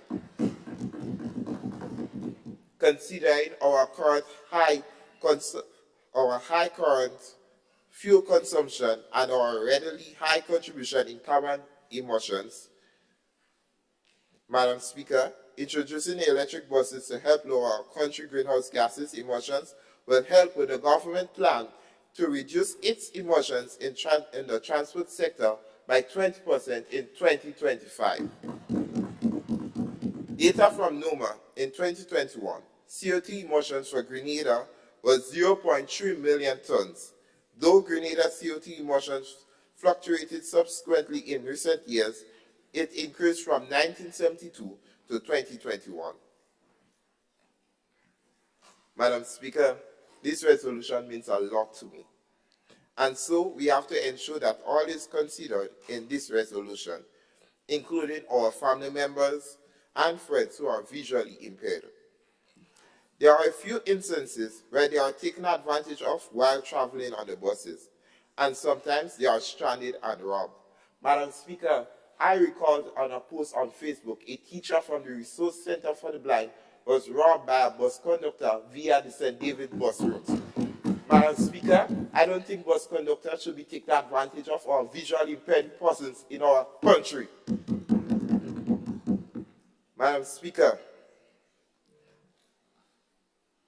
this is why the government is looking to introduce for the visually impaired citizens of our country, our Tri-Island state, a ticket or card that they can top up and use, rather than using cash.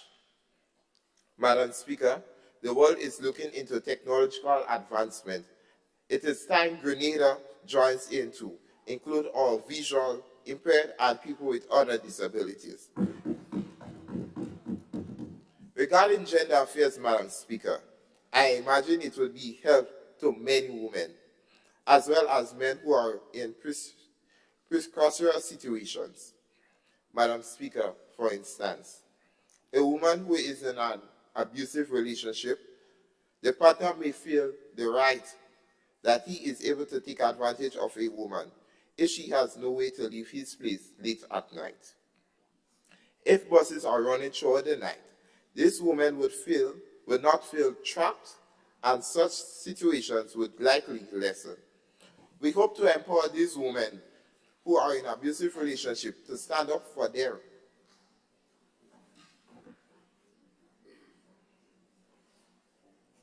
Madam Speaker, I wish to stand on a point of clarity. Honourable Member, do you yield? Yes, I yield, Madam Speaker.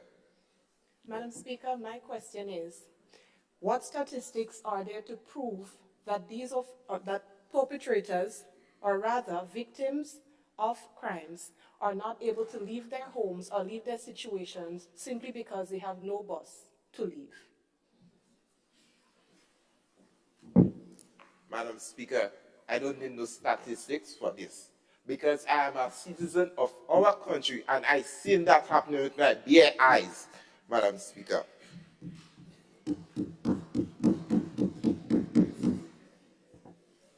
As I was saying, we hope to empower these. Honourable Opposition Leader. Madam Speaker, I wish to stand on a point of clarity. Honourable Member, do you yield? No, Madam Speaker.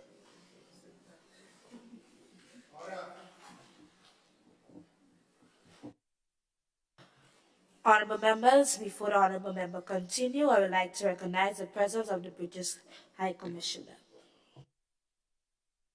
Continue, Honourable Member.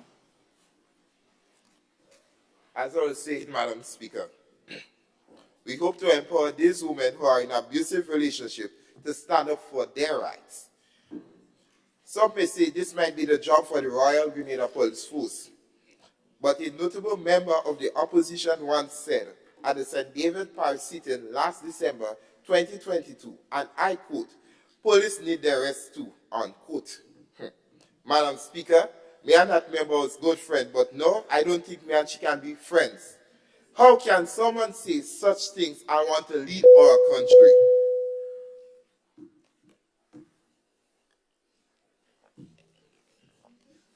To that honorable member, let the Royal Grenada Police Force get their sleep and leave us rightfully to run the country. Madam Speaker, before I close, I'm not too sure if you heard of Goose Town. Well, the people from St. Patrick's will tell you that's what they call the tongue of satyrs. The tongue is usually locked up at 5 p.m. We are currently living in an 8 to 4 and 9 to 5 country. If we are serious about moving Grenada forward, implementing a national bus shift system is an excellent, excellent place to start. This is another reason why a robust national bus shift system is vital. It will give our economy the boost it needs to add some life to our economy on public holidays and on weekends. I want to register my unwavering support for this resolution. I am confident that a robust national bus shift system will bring tremendous benefits to all passengers and bus operators throughout the length and breadth of our country.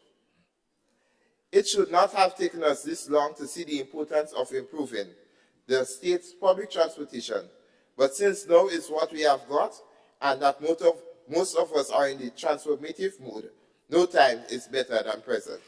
Thank you for your time and attention, Madam Speaker, and special thanks to my colleagues for giving me the opportunity to be a part of this distinguished team. Thank you. This honorable house would like to recognize again the presence of Mr. Victor Clark, the British High Commissioner. We also like to recognize the presence of the Senior Administrative Officer in the Ministry of Youth, Sports and Culture, Ms. Roxanne Boulder. Also, I would like to remind all audience in the gallery to please conduct themselves in a manner not to disrupt these proceedings. Thank you.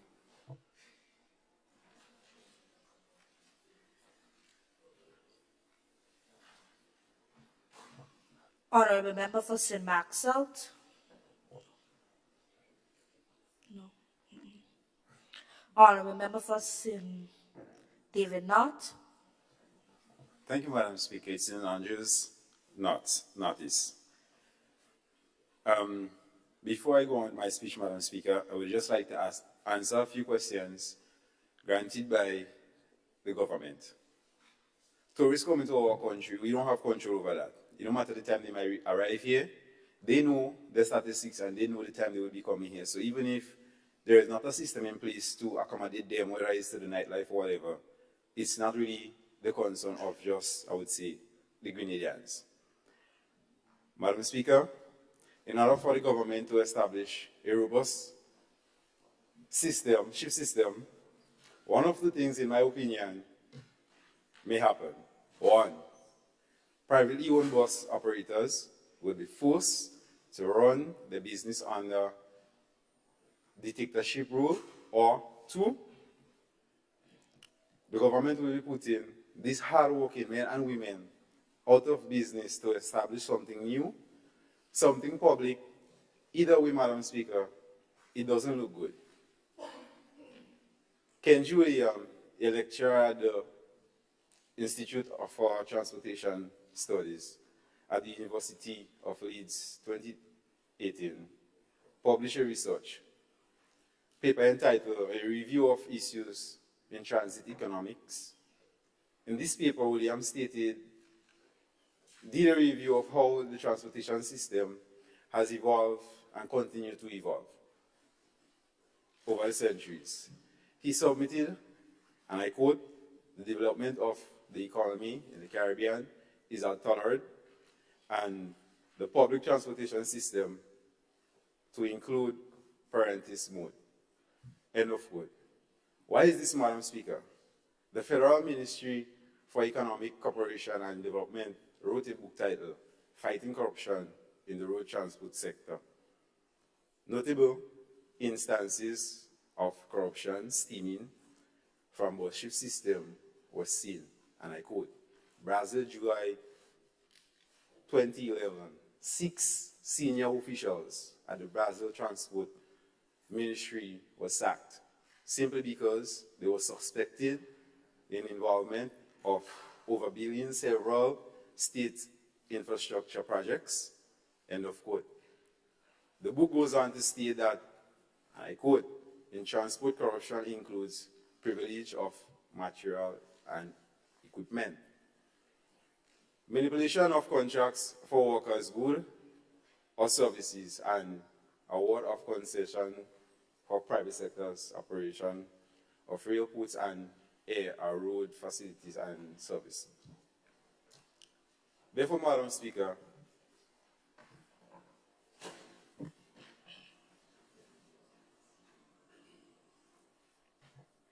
Honorable Member, Madam Speaker, I stand on a point of order. what is the point of order? The honorable member is reading. Honorable Member, are you reading? no, Madam Speaker, I'm not reading. Honorable Member, continue, but be mindful of the standing order. I will, Madam Speaker. Thank you. Therefore, Madam Speaker, there are studies that reveal the high probability of corruption that can manifest itself in all the name of robust shift system. Honorable Member, do you need a minute? No, I'm good. I'll continue. Okay, Honorable. Yeah. However, Madam Speaker, in earnest, I will not stand here and pretend that I am unaffected by what at face value appears to the limitation with our current public transportation services. Now will I stand here and pretend that we are a country, have fully dissected the present shortcomings within the current system to our constituents. The solution available to address this issue needed, therefore. Madam Speaker, it is, in my opinion, the government is not in a position to criticize, chastise, eliminate what already exists. Madam Speaker, the effective delivery of public transportation service is critical. And this is something most of us experience on a daily basis. Numerous persons are dependent on the bus service to get to and from various destinations. Therefore, we must address the situation with the highest level of security and a sense of level-headedness. In fact, meeting the mobility needs of the population, Grenada is just as important as the country advances social, economic, and environmental properties. Madam Speaker, we all would like to hear, we all would like to have a better system in place. Even the members on the other side knows that the safety and accessibility for all users, especially pregnant women, the elderly, and people with disabilities, need to get better attention when it comes to the bus system. And not just that alone. So through you, Madam Speaker, I would like to ask the members on the other side, how long are they going to sit with pretense instead of implementing infrastructure for our bus, men and women, through our trial and state? Madam Speaker, as well, we all know I'm not the only one who is interested in getting the answer to that question. If I may ask, what is our more effective way of traveling throughout the country? Is by bus. How dependent are we for the service? Very much. Our life depends on it. Personally, the private vehicles use bus system from time to time. Madam Speaker, most of our bus operators are working for other people.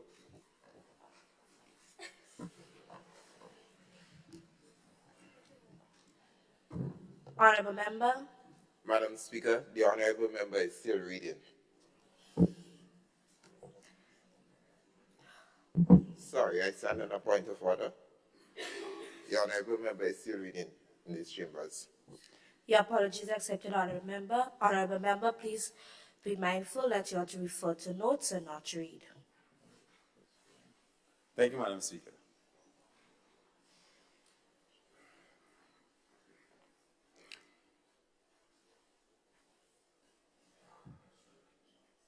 Most of our bus operators are working for people and they are not operators by themselves. So they are expected to bring in an income either at the end of the week or a fortnight home Eastern. And Honourable Member. Madam Speaker, I stand on a point of clarity. Honourable Member, do you yield? no, Madam Speaker. I don't. Continue, Honourable Member. Yeah. Shift in the system, I'll say no, Madam Speaker. A system, yes. As much as the economy needs to grow and constructive mobilization through transportation/bus is needed, implementing a shift in the system, Madam Speaker, would not be transforming it effectively. Thank you.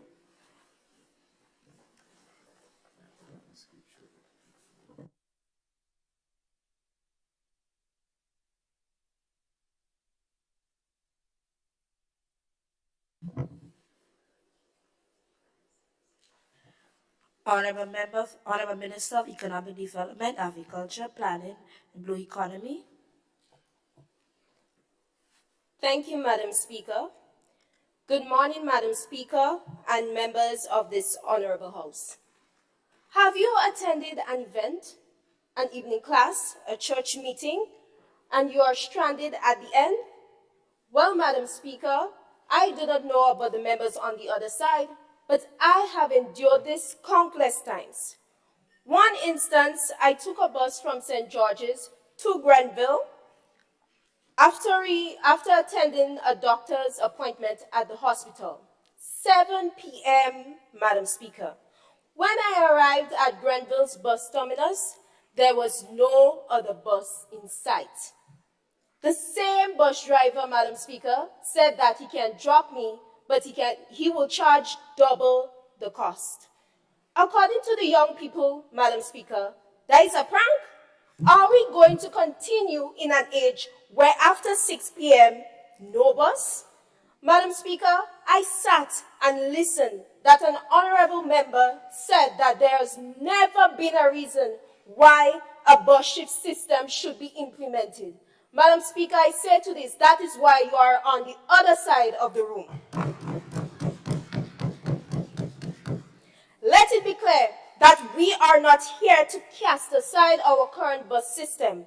However, we as a government have recognized its inefficiencies and are seeking to improve it for the sake of our people.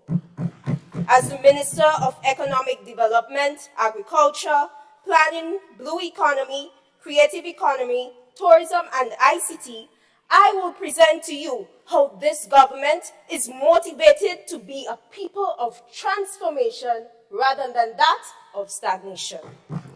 First, let us acknowledge the potential economic development that a robust bus system can lead to. Madam Speaker, we as a government has recognized how the Citizen by Investment or CBI program can benefit from the transformation, from this transformation. The investors who are from quote-unquote developed countries are accustomed to round-the-clock operations. Upon implementing a bus shift system, they are encouraged to invest in our tri-island state. Why, you may ask, Madam Speaker? It is imperative to note that, and I quote, buses are the most important form of urban passenger transport in developing countries. They are the backbone of public transit and critical for enabling lower income population access to employment opportunities, urban services, and commercial facilities for cities to become more productive, end of quote, stated Camila Rodriguez, Senior Infrastructure Specialist. In other words, Madam Speaker, there are opportunities for more production to be made and revenue to be generated. Hence the reason there can be a potential increase in the number of foreign investors interested in Grenada. Not only will the government, with the transformational agenda, be able to boost our CBI system, but we can be able to get an increase in the number of tourists visiting our island. It is common knowledge, Madam Speaker, that the tourism sector is of vital significance to our economy as it generates the most revenue for the country. However, according to an article from Grenada Explorer, and I quote, Grenada has a fairly quiet nightlife, especially when compared to other islands, end of quote. I firmly believe, Madam Speaker, that this is due to the inefficiency of our transportation system. Findings from a report on night leisure at the global level published by Australia School of Tourism and Hospitality stated that, and I quote, nightlife is an activity of great relevance to the tourist sector, especially the capitals of countries with strong tourism offer because of the social interaction brought about, end of quote. The fact that persons, Madam Speaker, are certain of secure transportation, we can host events such as cultural and sporting events, which will be greatly attended. Madam Speaker, if we put into effect a well-organized bus shift system, then business places and restaurants will be encouraged to remain open for longer periods. As a result, this will then create more jobs as they now need a shift system that requires more workers. In addition, Madam Speaker, the shift system will be extended to weekends so that farmers and fisher folks will get the opportunity for market days and other business that is difficult to do during the week. Furthermore, let us not forget, Madam Speaker, that we live in an age of technology. ICT is a key component that will accompany the implementation of the bus shift system. According to Frederick Loveras, a civil and traffic engineer expert with a consulting firm multi-criteria planning, there are several lags or gaps in territorial coverage of transportation in Grenada, including regulation and use of bus terminals, absence of scheduled timetable for buses, unavailability of buses at certain critical hours, especially at night. Honorable Opposition Leader. Madam Speaker, I wish to stand on a point of order. What is the point of order? The honorable member is reading, Madam Speaker. Honorable member, are you reading? No, Madam Speaker, as you can clearly see, I'm referring to my speech. May I continue, Madam Speaker? Continue, Honorable member. He believes that any transport system must balance and serve both the interests of the public and private sectors. Now, we as the government has realized that this is a critical component that must be considered. Therefore, we will create a cashless or contactless system so you do not need to carry cash as a result of the security risk, mostly in specific areas during specific times of the day. In brief, this is a government for the people, by the people, with a transformational agenda. Madam Speaker, you might pause a moment, Honorable Member. I'm sorry. Honorable Prime Minister, it is my advice to you to limit your knocking off the table to extremely limited circumstances. Thank you.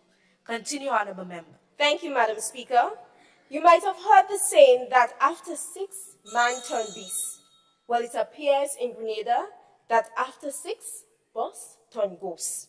Let us not continue having a false concept of moving Grenada forward when we ourselves can move around our country as we would desire. The current system that exists is not willing to go the extra mile. Therefore, this government is willing to go above and beyond to satisfy the needs of the people. On this historical date, many years ago, the people of Grenada shed tears for this country. Madam Speaker, I am now in tears for the tired worker, student, parent who has to continue to wait without certainty for a bus. How can we ignore the plight of our people? Thank you, Madam Speaker.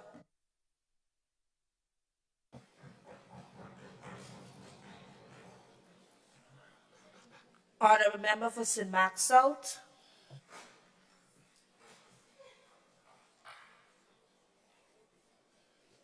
Thank you, Madam Speaker. I am humbled and honored to be given this opportunity to speak in this honorable house. As a member of the opposition, I stand in solidarity against this proposed resolution. Madam Speaker, this government is asking the Grenada Bus Association and all stakeholders responsible for the management of the bus terminal to create and implement a robust national bus shift system without proper planning and evaluation of our current economy. Our bus drivers play a significant role in our bus transportation system and provide an essential service to the people of Grenada, Carriacou, and Petit Martinique. Madam Speaker, let us examine the situation. The buses within the different zones will be given schedules to work with. Right away, I am seeing trouble with a capital T. Based on the schedule given, certain buses will be earning a higher income than others at the end of the day. We all know about the slow hours and busy hours. What will be done to cater for the slow hours? Also, how would we tackle the issues with the buses that will refuse to work with the national bus shift system? Madam Speaker, can this government honestly stand in this honorable house and assure the people of Grenada, Carriacou, and Petit Martinique that this system will be fair across the board and that all parties involved will benefit? Surely not. Furthermore, let us keep in mind that the opening hours for business places will have to be extended.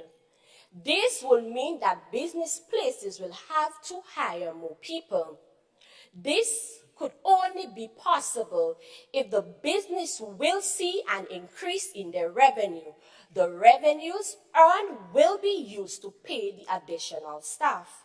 If this is not possible, will the government assist in paying the salaries of the additional staff with our current state? Surely not. Madam Speaker, are we aware that this would be impossible based on our current state of the economy? Honourable Member. Madam Speaker, Senate, a point of order. What is the point of order? The Honourable Member is reading. Honourable Member, are you reading? No, Madam Speaker, I am referring to my speech. Continue, Honourable Member. Madam Speaker, according to an article written by Ms. Simmons entitled Crime Rate Declining in Grenada, and I quote, "The Royal Grenada Police Force is reporting a drop in the crime in comparison to 2020. According to the Commissioner of Police, there has been an overall reduction in the crimes," unquote. There has been a decline in the crime rate because of the restriction of movement and the reduction in the opening hours of business places because of COVID-19. Madam Speaker, by extending our business hours, we will see an increase in robbery, assault, and an increase in missing teens. Thus, this government should not make any decisions to worsen our current situation and put our citizens at risk.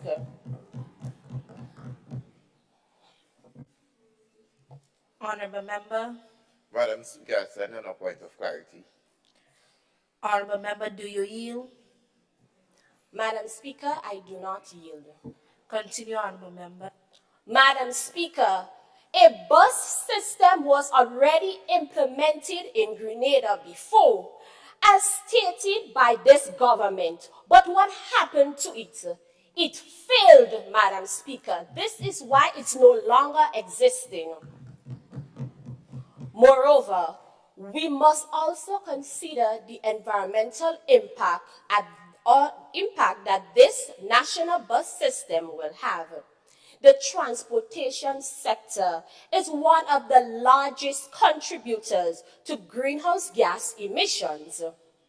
The transportation sector, may I repeat, Madam Speaker, the transportation sector is one of the largest contributors to greenhouse gas emissions, which have a severe impact on the environment.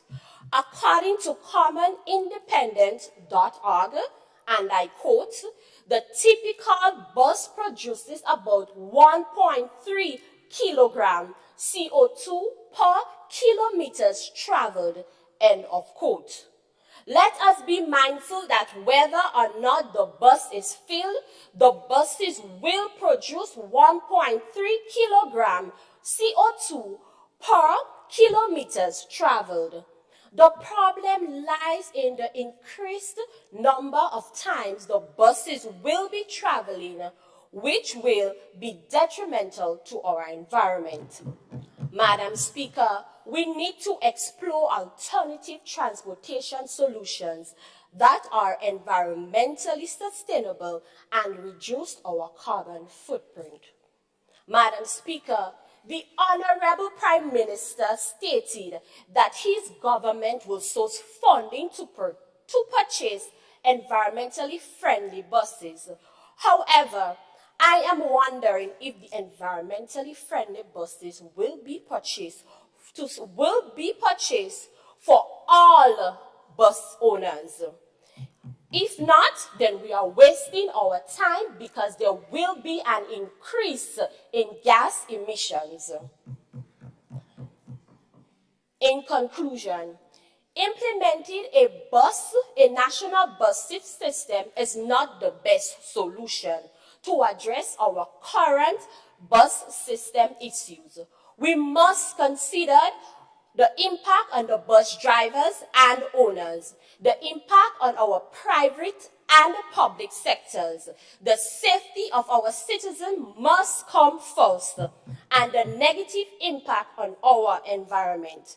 Then we can explore all alternatives that can be beneficial to all parties involved. Madam Speaker, my heart goes out to the Minister of Carriacou and Petit-Martinique Affairs and Local Government. The people of Carriacou and Petit-Martinique problems will not be solved by this system, but it will be solved by implementing an emergency hotline, or even increasing the ambulance on the island, or even documenting and sharing our cultures and traditions.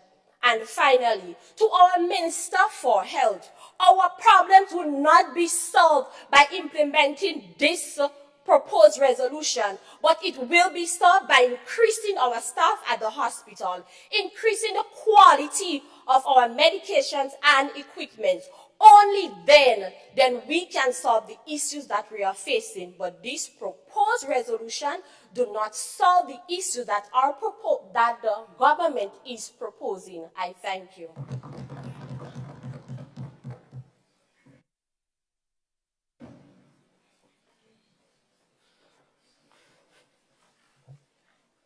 Honorable Minister of Mobilization, Implementation and Transformation.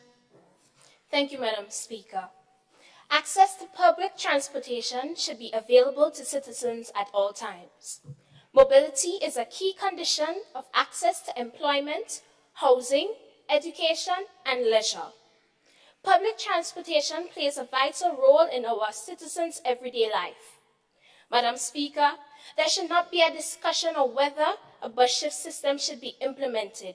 In fact, it is on the top priority list of the government, and as such, we are bringing it forth.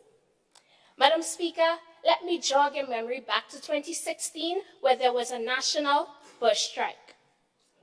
Commuters were stranded, affecting businesses, schools, and daily life of citizens, and overall the economy. Madam Speaker, we all experienced this, and yet nothing was done at the time. Another time to mention was the most recent COVID-19 pandemic, where we had our first introduction to our bus shift system. Buses were implemented to go on a schedule of certain days that they would work during the week. Madam Speaker, the system was in motion, was not effective, as citizens were left waiting for buses to get to their respective homes because there were less buses on the road than when they were at full capacity. You see, Madam Speaker, good implementation would result in positive results. When a plan like the one I just mentioned wasn't thought through enough, but was put in place nevertheless, execution would be poor.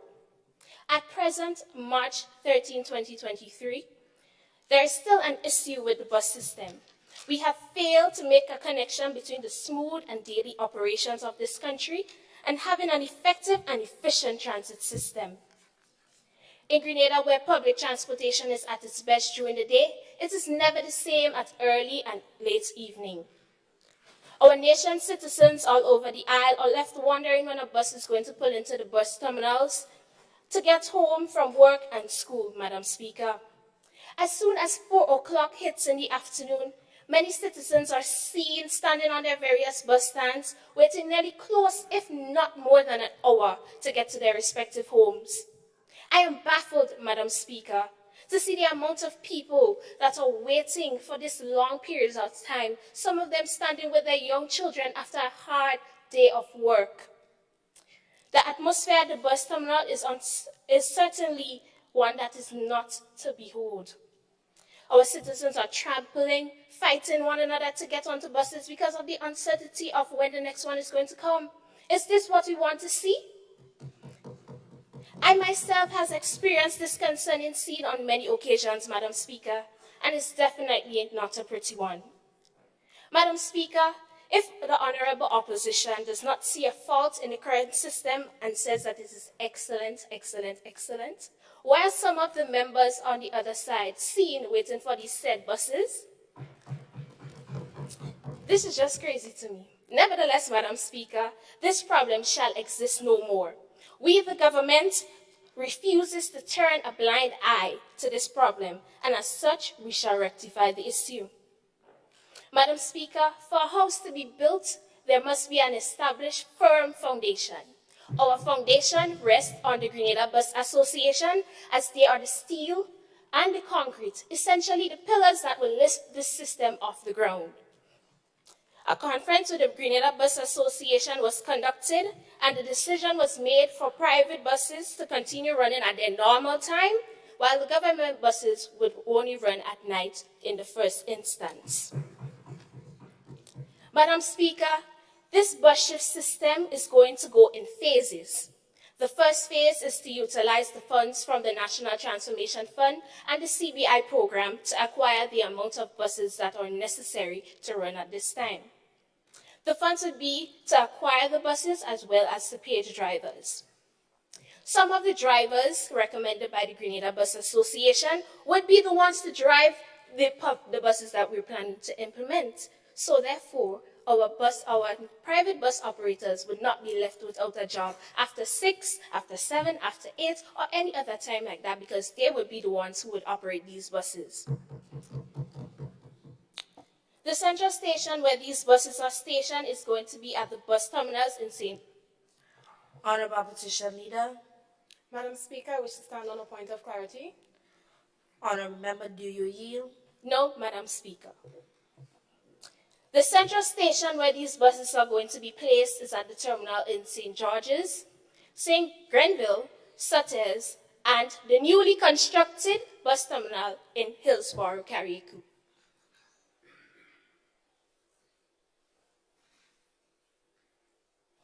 Honorable Member. Thank you, Madam Speaker. I stand on a point of clarity. Honorable Member, do you yield? No, Madam Speaker. Moreover, Madam Speaker, the future is now and every day that is to come. Electric buses and training to operate these electric buses are in place and are in the works. Look out for electric buses and charging stations on the road all over the Isle of Grenada and Carriacou. One of our goals is to make sure that our citizens are safe at all times. For example, some individuals may be out extremely late and would become a target of theft. We know that. The Jamaican Urban Transit Company has a smarter card that can be used on their electric buses instead of cash. Again, Madam Speaker, the future is here and electronic pay is the way to go. We too can implement a system like this. The second phase, Madam Speaker, would be the daily schedule of buses that would enter the bus terminals and start to operate. Although we know that some private bus operators do not stop running at 6, the plan is to have the buses there at that time so they can start promptly if there's a scarcity of buses at the terminals. The new buses are scheduled to operate from 6 p.m. to 5 a.m. on the next morning to not impede or get in the way of any other bus operators.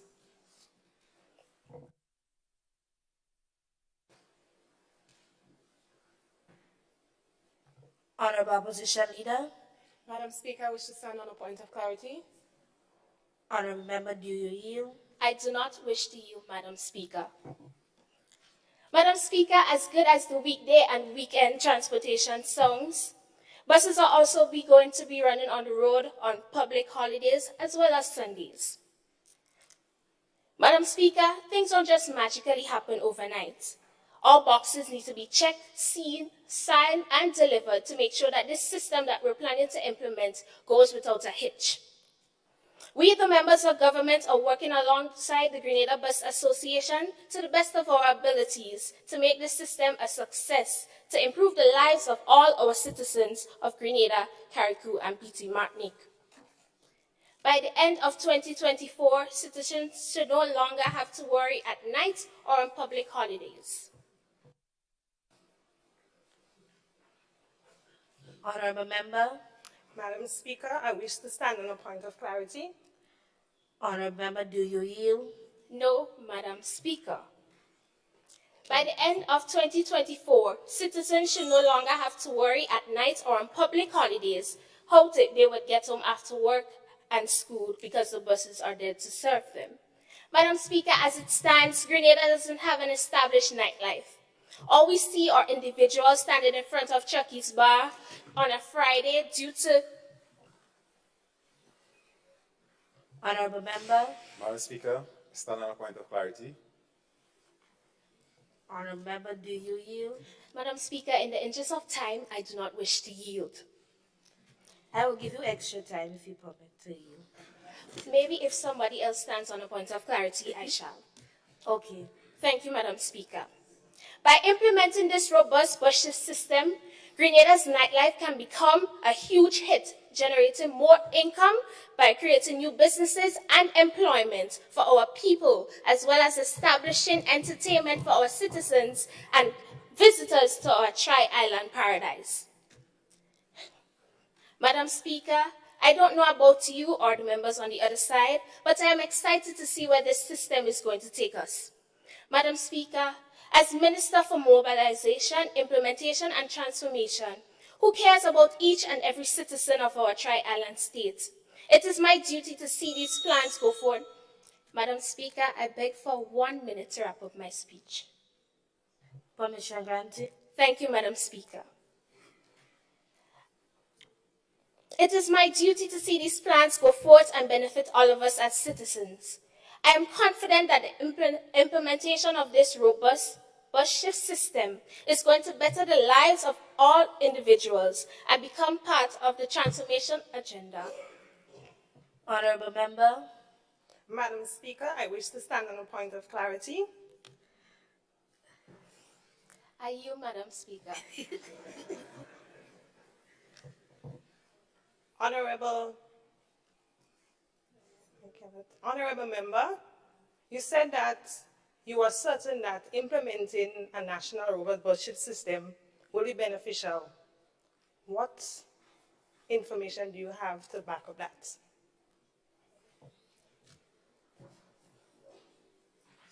Madam Speaker, can the honorable member please repeat her question?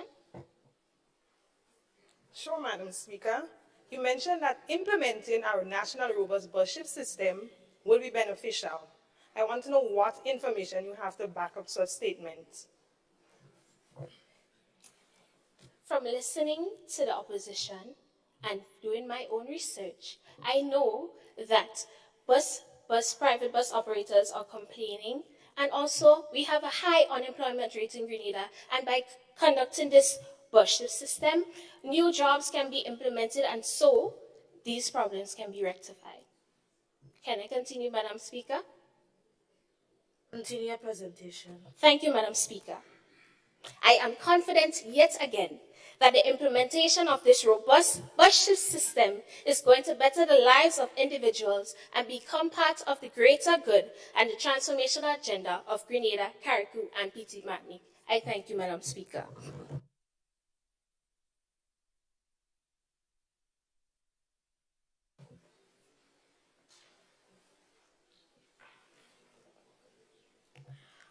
Honorable Member for St. David North. Thank you, Madam Speaker. Madam Speaker, I am not certain as to who the bus owners that the members of the government would have spoken to. Because I myself would have spoken to a few busmen. And it seems that those that I spoke to have a totally different viewpoint on this resolution here, Madam Speaker, as opposed to what the government are saying. Nevertheless, Madam Speaker, I am baffled. I am confused. And I am in total shock of what seems to be a lack of understanding, a lack of good judgment, and that definitely a lack of proper planning by the members on the other side. Madam Speaker, I am disappointed. Disappointed with the members of government for wasting our time here today. Madam Speaker, they are the action team. They are the ones sitting in the implementation seat. The ones directly in a position to cause meaningful and effective changes in this country, if need be, Madam Speaker. They are the ones who are in a position to fix issues that we are having in our country. They are the ones to show us, the citizens, you, the members of the gallery, what and how they are going to fix an issue. Madam Speaker, with all that said, when they, the members of the government, are finished laying an idea on the table in this honorable house, we, the members of the gallery, and by extension, the citizens of this country, should be filled with confidence because there should be a level of clarity and certainty that what they said makes sense and is going to curb an issue. Madam Speaker, this should be the case. Should. And I can tell you, this has not been done here today.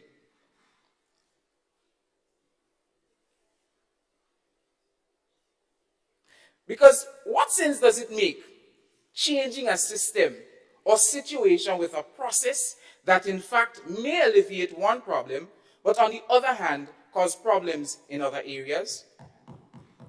Madam Speaker, cohesiveness seems to be a really scarce commodity on the other side. And sadly, it shows their lack of preparation before bringing this resolution before this honorable house. Madam Speaker, I am fully Grenadian, yeah?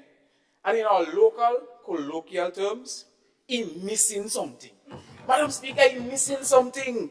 Take, for example, the Eastern Main Rule.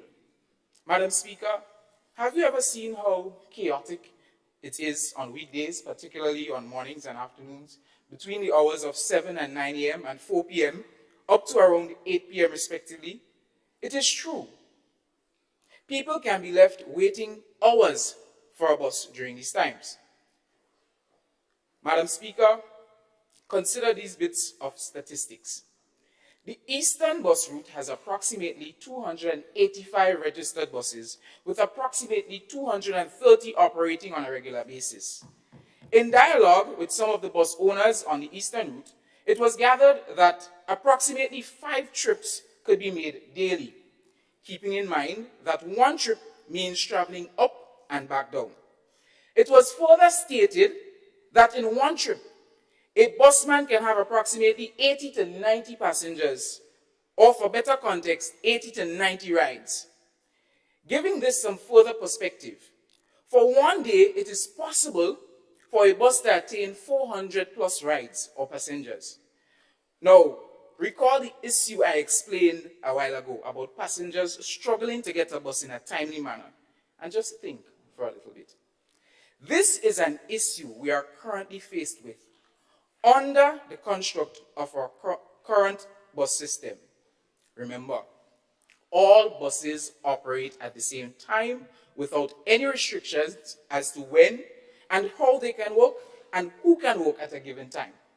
So just imagine a bus shift system where there is a percentage of these buses operating at a time, and they are tasked with transporting the same number of passengers.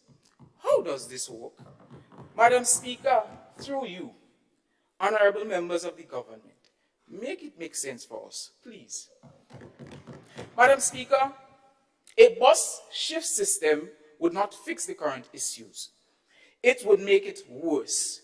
Because the fact is, there are civilians who already struggle to find a bus. We know that. To get home after work, even now where all buses are in operation. Now, the government is planning to implement a system where a percentage of the buses on a particular route will be operating at a given time. Even if you are guaranteed to have buses working through the night, we are still going to encounter another issue. That of much longer wait times for even more people, because there will be less buses to cover the same number of people. So whereas there may be buses to work throughout the night, you are talking about a situation where people will be getting home at 12 and 1 in the morning and still have to attend to their nightly chores and issues at home. Go to sleep and wake up at 5 to get ready to start work at 8 a.m. with 3 hours sleep. Work a full 8-hour shift and repeat the process 5 days a week. We must remember that jobs here in Grenada do not operate on a shift basis. So most employees do not have the luxury, Madam Speaker, of sleeping in because they may start work at 12 p.m. or later the following day.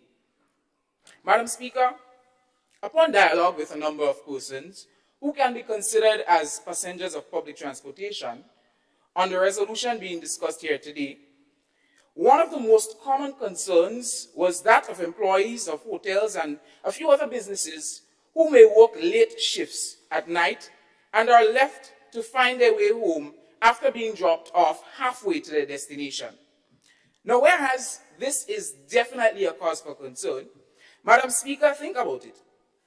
Can we realistically ask bus drivers to leave St. George's and travel all the way up the eastern route, which goes all the way up to Grenville, to transport 2 or 3 hotel workers who have worked the night shift from that area?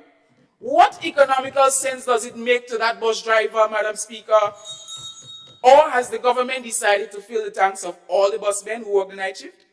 Madam Speaker, this has a very simple fix. One that surely does not revolve around a 24-hour bus shift system. As simple as it can be. Employers of said employees simply need to act with the same concern, care, and sympathy that we are asking busmen to have. Simple fix. Employers ensure that their employees are dropped at their homes. Judgment passed, case closed, everybody can go home. Madam Speaker, take Mr. Tommy for example. Mr. Tommy is a well-known busman who decided to upgrade from an old school to a new high roof. He took a loan from the bank to facilitate his upgrade. Mr. Tommy, under this current system, works from 6 a.m. to 9 p.m. and makes approximately $600 daily. That $600 has to go towards paying his loan. Madam Speaker, please permit me 2 minutes to wrap up my speech. 1 minute. Thank you, Madam Speaker. That $600 has to service his loan, his insurance, pay his conductor, fill up his tank daily, maintain his bus, and still provide for himself and family. So now, what the government is effectively asking Mr. Tommy to do is to work less hours in a shift system and Mr. Tommy, who now works considerably less hours, obviously makes less money. But you know what didn't get less, Madam Speaker? The expenses that Mr. Tommy still has. Poor Mr. Tommy. Madam Speaker, it is clear a 24-hour bus system is not needed. Definitely not a shift system, whether robust or not, especially given the current setup of our society, which would not efficiently and effectively accommodate such an implementation. I thank you.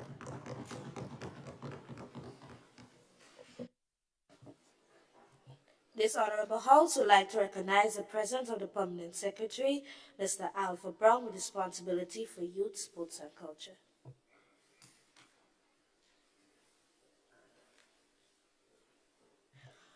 Honorable Minister of Education, Youth, Sports, and Culture. Thank you, Madam Speaker, for this privilege of standing before this Honorable House. To you, Honorable members, distinguished guests, well-wishers, good afternoon all. Madam Speaker, I would love to open this speech with a few but powerful words that I put together that keeps me going. Education and discipline bring success. As the Minister for Youth, Education, Sports and Culture, I stand in full support of this resolution for opportunities, for unity and for nation building.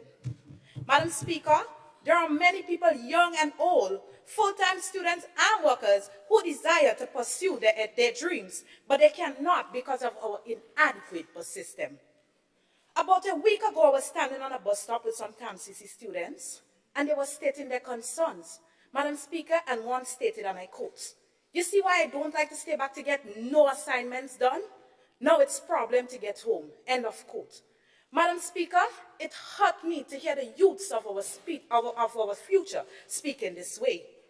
Madam Speaker, many occupations are bound in our Tri-Island states, such as janitors, sales clerk, vendors, and customer service representative. These people are stuck at one point in their careers. With the transition to the robust national bus shift system, people, students, and workers will be given a second chance to achieve their goals and make better use of their precious time and energy. Madam Speaker, people who work a 9-to-5 job cannot attend afternoon classes because of the unreliability of the current bus system and its inconvenience. It is impossible to attend night classes with the current bus system, Madam Speaker, and let us be honest, no one wants to be stranded, especially at nights. Madam Speaker, I am a mother of 2 kids, and I would have came from a meeting on Thursday night, and I would have reached to Grenada at 8 p.m., collect my kids, and return to the main road to get a bus. Madam Speaker, in that process, I turned a nursery rhyme singer. Hush, baby, hush, because no bus ain't coming. I had to stand up there. I reached home Minister 11 in the night, and I had my 2 kids with me. Madam Speaker, with the expansion in the bus shift system, we are now able to offer our night classes to persons interested in continuing their education, because education is the body and discipline is the spirit. With access to night classes, individuals stuck in their careers will be able to improve themselves and their qualifications, which will lead them to accessing promotion and improving our quality of life. Madam Speaker, some may preach that this issue can be resolved with online classes. But Madam Speaker, online classes is just not for everyone respectfully, and I can attest to that. During the COVID-19 pandemic, I was pursuing my level 2 in business administration. And Madam Speaker, during that process, we was having face-to-face classes. And because of the increase in positive cases, we were forced to move from face-to-face classes to online classes. And we moved from a class with 100% passes to 50% in less than a month, which made the facilitator have to split the class into 2 groups and revert to face-to-face classes, and we all were successful. Be mindful, Madam Speaker. This revolution in the bus system will also need new skills and training to operate successfully. With the project Growth in Transportation, we are planning to introduce electric bus on the road, but there's no one qualified to maintain them. Whether it be electric buses, cars, vans, or trucks, we need to introduce automotive electric courses to our people of Grenada, Carriacou, and Petit Martinique. Imagine how empowered you will feel from these new opportunities. Take this suggestion, for example. We can establish introductory training to our bus drivers and conductors in customer service, hospitality, and occupational health and safety. This can heighten the experience of travel and bring transportation to new heights, for example, in tourism that we may not even imagine. Madam Speaker, we the government are creating a safe space for our people. It seems to me the honorable members on the other side love to hear the cry of our citizens when they cannot get home at night. It makes them feel cozy. Nightlife doesn't just mean clubs, restaurants, and fun, but it also means opening doors, having accessible opportunities for education, for the youth, and for culture.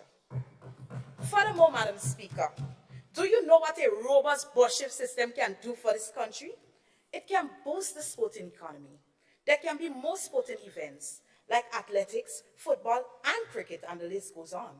Madam Speaker, the good thing about this, it can happen in different parishes, and persons from all over Grenada will be able to go out and support. Imagine if there's emphasis on community sports, perhaps there can even be a rise in possible scholarships for our youths. And this is something we want. It can also bring our culture back to life. Madam Speaker, when I said culture, I'm sure the first thing you thought about was Carnival. It is a cultural practice I'm sure most of you would have gone to, but our culture goes far beyond that. Madam Speaker, I am speaking about the awakening, part of our culture which is asleep. Activities like Festival of the Arts, Anti-Tech Spice World Festival, Cultural Display Day, Maroon Festival, and Fisherman Birthday. This is a mere drop in the proverbial ocean. Madam Speaker, these things will now be accessible. Our culture will be accessible. Madam Speaker, imagine Spice Basket hosting an event, and it begins at 8 p.m. How will persons in St. Patrick's, St. Andrews, and St. Mark's attend if they do not own a private vehicle? This is what we want to change. This is what we have been working tirelessly to improve.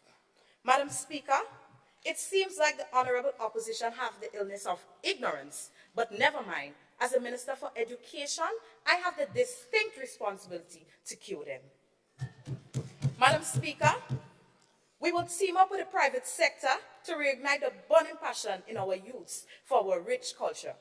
In summary, Madam Speaker, we are bringing back togetherness. I come from a small community called the Limes in the parish of St. George's. This community used to be a mini town where there used to be blockos, small goal competition, arts and craft, after-school classes, dance classes. As communities, we competed with each other in good spirit. With the transformation of the bus system, our community and other communities can become accessible nationwide. Our youths will be able to venture into something they are passionate about, and they won't sit on the block 24/7. Our students can make better use of their time instead of waiting hours to get home. The middle class can finally see their way to gain educational opportunities beyond 9 to 5 and get home without major concerns. New chances for training in things like automotive electric courses, among other things, can fill our economy. We need a robust bus shift system to make education accessible. We need a robust bus shift system to make our culture accessible and the transformation for our youths of Grenada, Carriacou, and Petit Martinique. Madam Speaker, before I have my seat, I would just like to restate something the Honorable Prime Minister would have said earlier on. Madam Speaker, Listening to an interview on WFM radio on Wednesday, the 8th of March 2023, I heard the Honorable Opposition Leader said, Madam Speaker, permit me 30 seconds to finish my speech. 30 seconds granted. Madam Speaker, I would have heard the Honorable Opposition Leader said something and I would like to shake her hand, so I'll stretch it from across here. Madam Speaker, she said, and I quote, change is something we need to get comfortable with. That is the direction the world is going. End of quote. Thank you, Madam Speaker. Honorable Member. Madam Speaker, I wish to stand on a point of clarity. The Honorable Member has already used the floor, but I permit. Honorable Member, do you yield? No, Madam Speaker.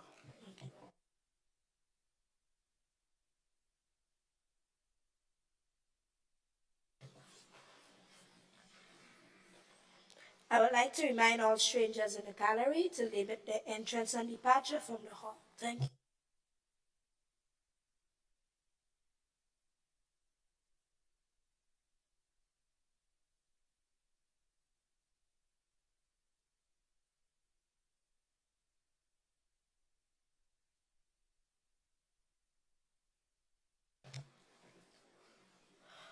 Are there any other contributions on the proposed question?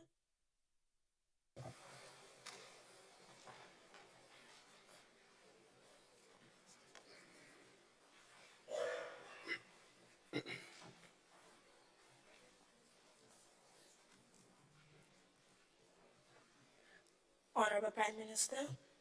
Thank you, Madam Speaker. Madam Speaker, I stand here and I'm not even sure if confused is the right terminology to flag over the heads of the opposition members. Make it make sense for me. Because you come here and you condemn, let's start from the head, go down to the tail, or wherever it ended, right? Now, the opposition leader started by condemning the good works of the relative personnel who operates within the bus transportation system, right? And then condemns the operation of the system. And she even went further to speak about it in the night, right? She speak about the government implementing a shift system would further hinder the buses that will be going off routes. Madam Speaker, I wish to refer back to my speech. And when I say that, I know it would vehemently clarify a lot of other things that I would be making reference to. As a government, we plan to start with the rehabilitating and fixing of our network of roads which connects our beautiful island as one. Too many a times we ask the question, is your vehicle roadworthy? And bypass the fact that most of it are not vehicle worthy.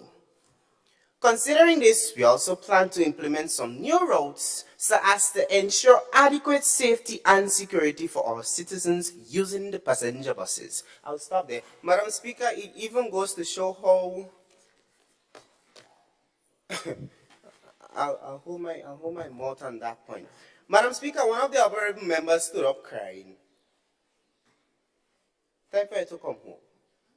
Time for you to come home. I'm glad you're able to recognize the fact that you chose a team who is standing on their brains. Time for you to come home. Madam Speaker, members on the other side speak about the road network and it not being. Madam Speaker, Grenada boasts one of the best networks of roads across the Caribbean. And you're speaking about the network. If you want to speak about we fixing the road, then yes.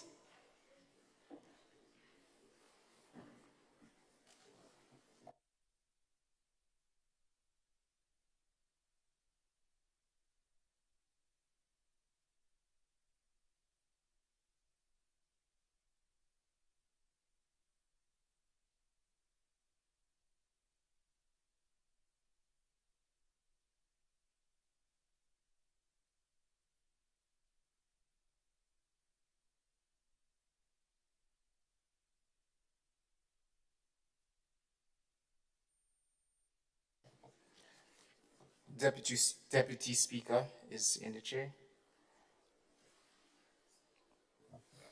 Honorable Prime Minister, you may continue. Thank you, Mr. Deputy Speaker. As I was saying, members on the other side speaks about the networks of roads. And then what even confuses me more, the first plan that we stated was due to the fact that we would be adhering to all. We didn't even speak about the buses we're bringing, you know. We spoke about fixing the roads. And then you all come and say that we as a government boast about an excellent, excellent, excellent road. You ask us to go back to the drawing table? Please, come 101 classes are relatively free at TAMCC. Have one, please. They would help you in the research process. One of the members spoke about we don't need a shift system. What we need is structure. What do you expect this structure to lean on? You go walk with people on your back. Or maybe you might go back to the Stone Age and bring donkeys into existence. It appears to me that some of the members on the other side made it their duty to come in this honorable house to speak Tata, according to my grade 5 teacher. Madam Speaker, sorry, Mr. Deputy Speaker, we have nothing to do with Tories. As that member that made that statement, to do proper research before you come in the people honorable house and talk nonsense. Mr. Speaker, I work in the hospitality industry, and if you ask my colleagues, it is one of my greatest passions. Seeing a cruise ship arrive and depart from port, I see it every day. So when you come to me about cruise ship, come with concrete evidence. Let us have constructive debate. That is the wrong start. Madam Speaker, Mr. President, sorry. Honorable Prime Minister, it is Deputy President, my bad. It is quite obvious why some of the members on the other side is not representing the constituency to which they belong to. It goes back to research. If you're coming to represent the people, speak to the people. Ask them questions. Gain grounds for answers. Don't just come and talk. It makes you look illiterate. All right? Honorable members also go on to ask questions as why a rotating system. Well, to put it simple, we need a rotating bus shift system so we can take your worried selves home and save you from the opportunity of ending up in the pink house. Less stress. Okay? The members also mentioned that a system was implemented before and had failed. If you haven't gotten the welcome yet, let me be the first to welcome you.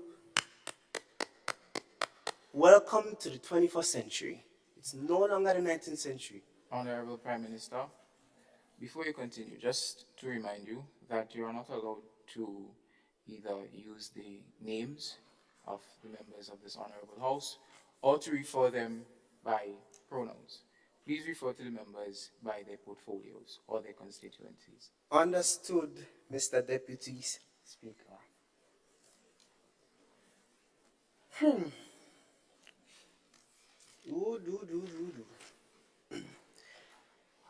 Mr. Speaker, Deputy Speaker, sorry. Members on the other side speak about carbon emission. In nowhere in all of me and my member speeches did we speak about the introduction of gasoline, hydrogen, or even diesel-powered vehicles. I mean to ask them the question, does an electric vehicle go vroom vroom? Because it seems to me that the term electric makes noise in their heads, so they don't understand clearly.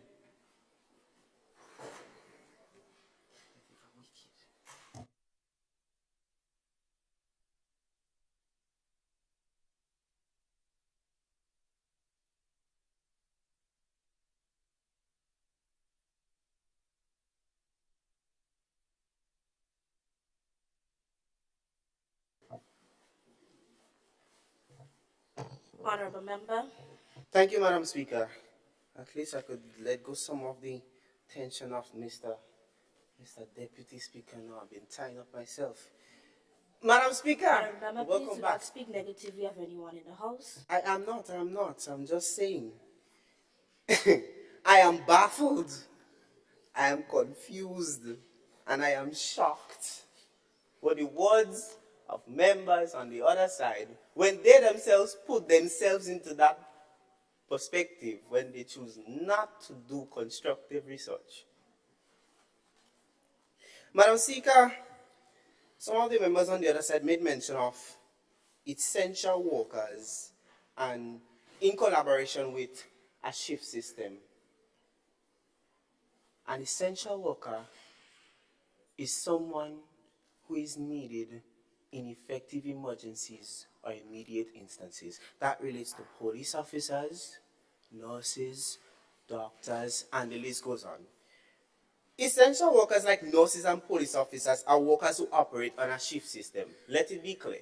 So therefore, the shift system that is implemented by the Bus Association is so as to curb against them being the ones stranded. Now, if they don't know, the same buses that operates within the public transportation systems are the same buses that have to leave their normal jobs and go to the general hospital to take the relative nurses, doctors, and etc. home. Members speak about a system, and I want to speak in my Grenadian language because I don't want them to misunderstand me. It seems like I was speaking too much of a proper English, and the English that I spoke wasn't resonating with them. So they speak about a system. Now, a system is a collection of components assembled to perform a function. The function here is the shift system. The collection of components is the plans we have on the table. So, members on the other side, again, it is quite obvious while you're over there. Now, Madam Speaker, one of the members on the other side spoke about we have vision and we don't have logic. I'm wondering what she meant by that, because later on in her speech, she said we have logics and we don't have vision. And one of her colleagues made mention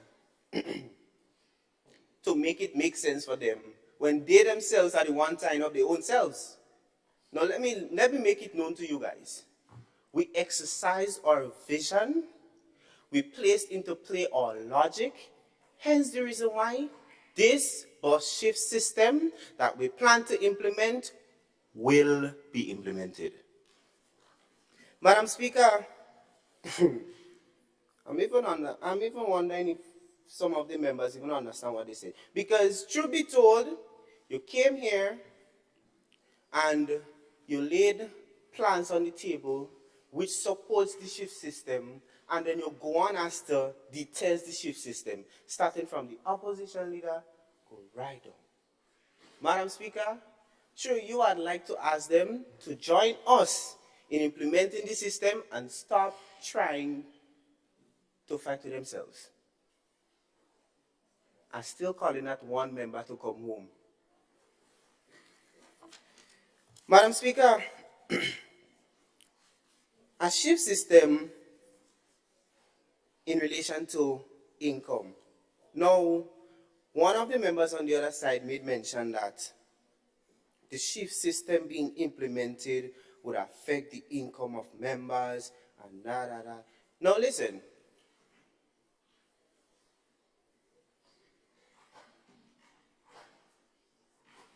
The shift system that we as a government are planning to implement would not affect the income of members operating under the shift system.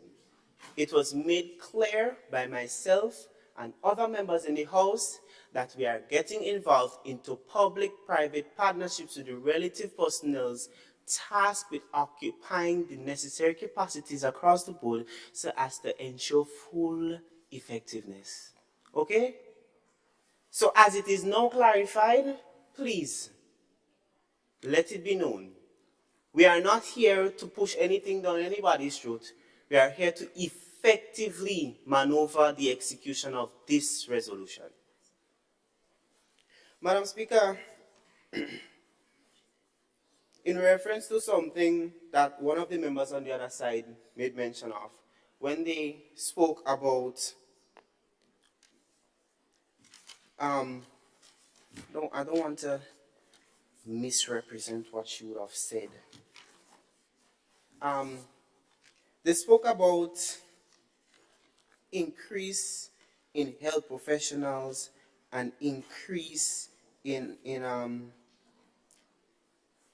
increasing health professionals and increasing in members in the Royal Grenada Police Force and this. Madam Speaker, it was made clear that we would be revamping the Royal Grenada Police Force. It was made clear that they would be provided with the necessary prerequisites to ensure that they are fully equipped with the execution of their duties. It was made clear that we would have been investing heavily into our security systems so as to ensure that our members plying the bus routes are safe and sound. Madam Speaker, the members on the other side came here today and made it clear to everyone that they show no remorse for their dear citizens. Poor research skills, poor conversations, and the list goes on. Madam Speaker, I don't want to misquote that particular member.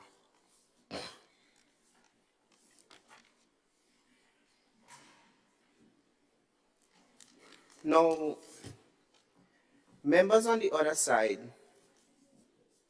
spoke about we and working with bus drivers. I want to ask her this question. Would you expect us to work with fishermen? Do fishermen drive buses? I mean, yes, there might be a few, but is that their daily job? Honorable Prime Minister, please be mindful of the rules of this House. Yes, Madam Speaker, I am mindful of the rules governing this honorable House.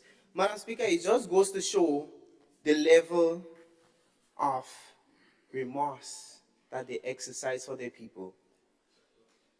We would be working, it was made clear that we would be working with our necessary personnel, boots on ground, to ensure that this particular resolution is fully implemented. And here they are, asking us who we are working with. Madam Speaker, I beg to have this honorable proceeding move forward. I would have conversations with whom I have to and allow them to take the necessary steps going forward. Thank you, Madam Speaker. Honorable Member, I would like to advise that you should take a read of the standing orders governing these proceedings. The House has been very generous and lenient with you today. This will not happen in the future. Thank you.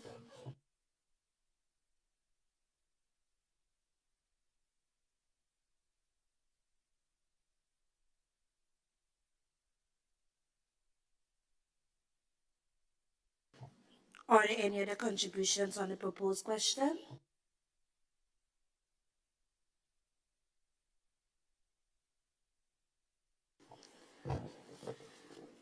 Honorable members, the question is that the following resolution be agreed.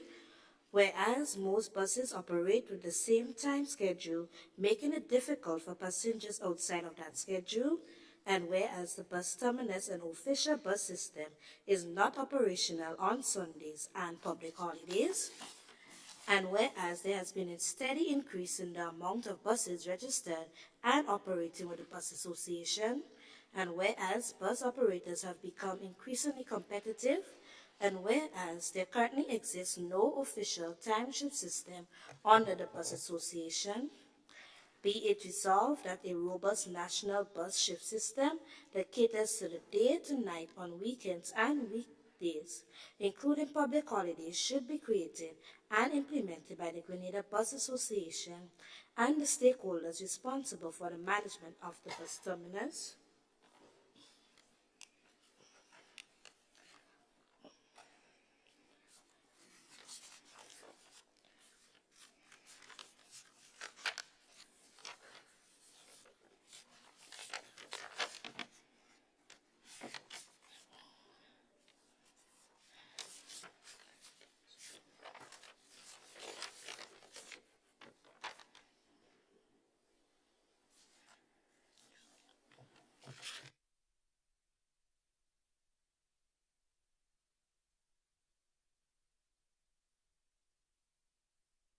How many are in favor of the resolution say aye? Aye. How many are the contrary say nay? Nay. The resolution has been agreed. The ayes does to have.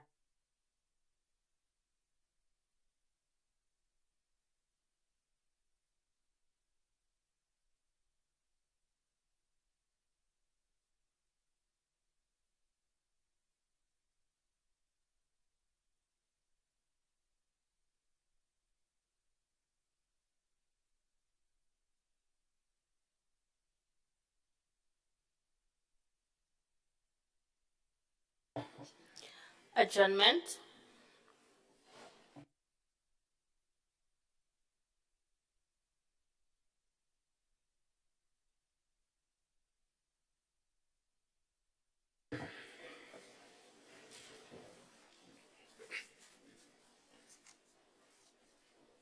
Madam Speaker. Honorable Opposition Leader. Madam Speaker, I wish to speak today on the issue of revising outdated laws still in circulation. You see, Madam Speaker, as societies grow and advance, laws must also evolve to maintain pace with these changes. Revising old laws is a requisite process that is vital for maintaining social order and advancement, and it helps to keep the laws reflective of the ever-changing needs of humanity. Madam Speaker, as a law enforcement officer, I am affected greatly by the increasing number of outdated laws that are currently enforceable within our legal system. Did you know, Madam Speaker, that there are numerous examples in our current criminal code, for example, where the fine associated with committing an offense is so minimal that it would bankrupt the state to enforce them? In my hand, Madam Speaker, is a copy of our current criminal code and its amendments.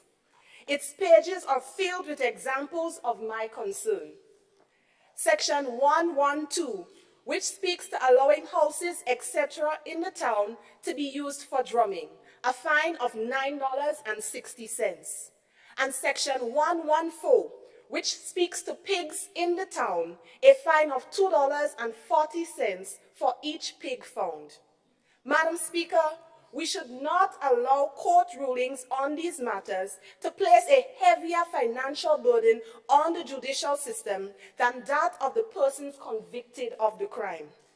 The fine is, in some instances, not the only concern, but the antiquated nature of the many others. For example, Section 137(16), which speaks to shouting or blowing of horns in a public place, and Section 137(20), which speaks to maintaining a fire in the town anywhere else but a kitchen. Madam Speaker, this therefore means that given a citizen of this country a criminal record for tooting the vehicle horn in the town to warn a pedestrian of impeding danger, or a business entrepreneur operating a barbecue stand or roasting corn in public is currently justifiable by our laws. Charging someone for a present-day custom is the actual crime. However, unless we change it, what is stopping these laws from being enforced? Madam Speaker, these laws may have been appropriate during the time when our society necessitated these guidelines. However, it is no longer applicable today. Through you, Madam Speaker, I am calling upon the various entities responsible for initiating change to our laws to come forward. Come forward and begin to do your part in bringing about change. In the words of Thomas Jefferson, and I quote, "I am not an advocate for frequent changes in laws and constitutions, but laws and institutions must go hand in hand with the progress of human mind." End of quote. Thank you, Madam Speaker.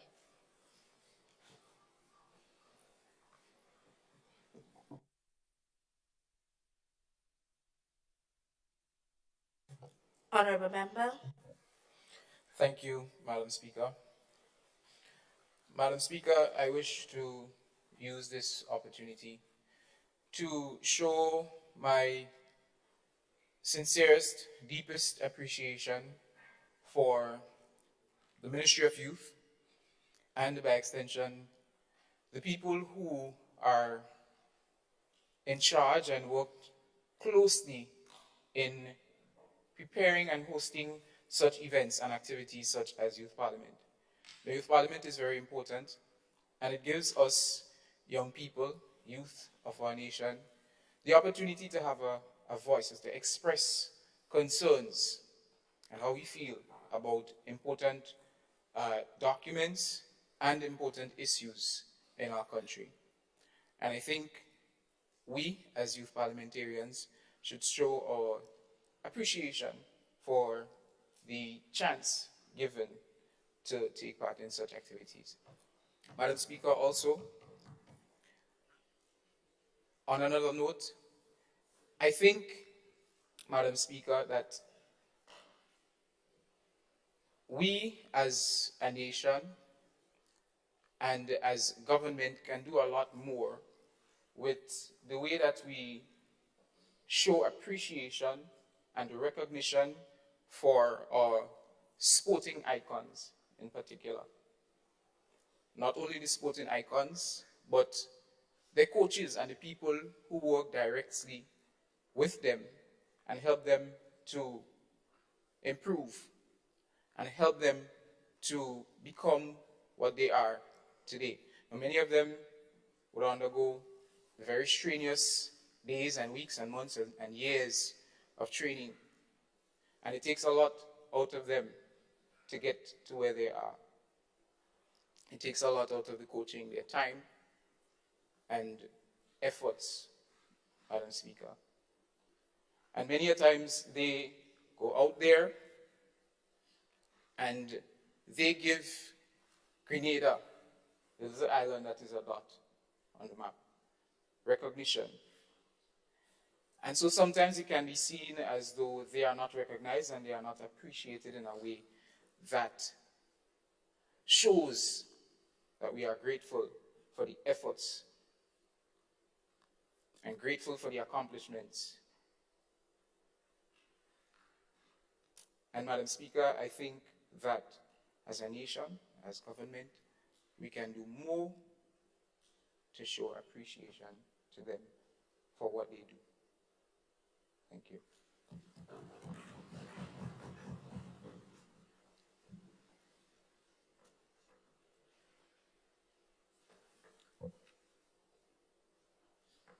Honorable Member.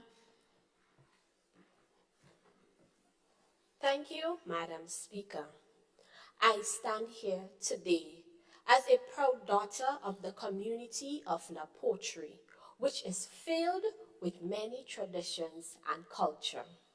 However, Madam Speaker, it burns my heart to know that next to little or nothing is being done to preserve our culture and traditions. Over the years, we have seen the infiltration of modern ways into our traditional jab, our maypole dancing, and our traditional saraka. The communities within Grenada, Carriacou, and Petit Martinique are filled with many traditions, culture, and history that needs to be documented, shared, and passed on to the next generation, or else it will die.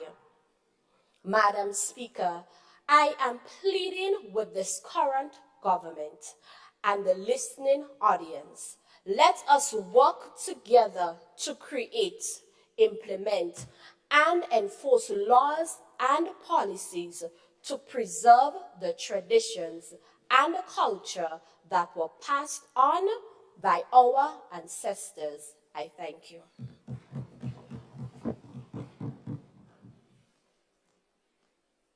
Honorable Member. Thank you, Madam Speaker. Madam Speaker, I wish to speak today about our youths in the Youth Parliament who is unemployed. Are there any opportunities? Will there be any opportunities for us? Thank you.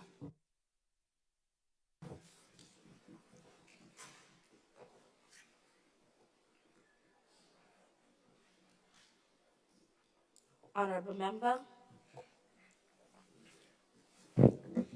Madam Speaker, as my fellow colleague said, some of us youths are unemployed, face challenges to find including, and choose to come to this honorable house. So is there anything that can be done for the future youth parliamentarians? On another note, Madam Speaker, I would like to speak of something. As you see in the gallery, there are numerous of students here. Madam Speaker, I think the topic sex is a taboo topic in this education system. Madam Speaker, I wish to see that our teachers bring sex education to these students.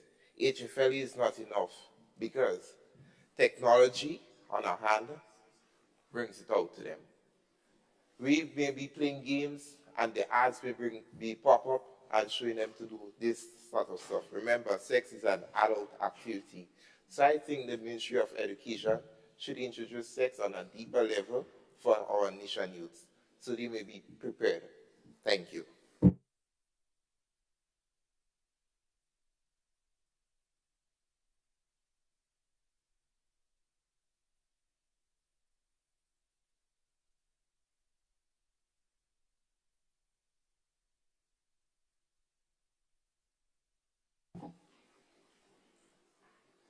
Honorable Opposition Leader. Madam Speaker, I move that this honorable house be adjourned, sine die. Honorable Members, the question proposed is that this honorable house stands adjourned, sine die. Honorable Members, the question is that this honorable house stands adjourned, sine die. As many as of that opinion say aye, and those of the contrary say nay. Aye. The resolution has been agreed. I think the ayes have it.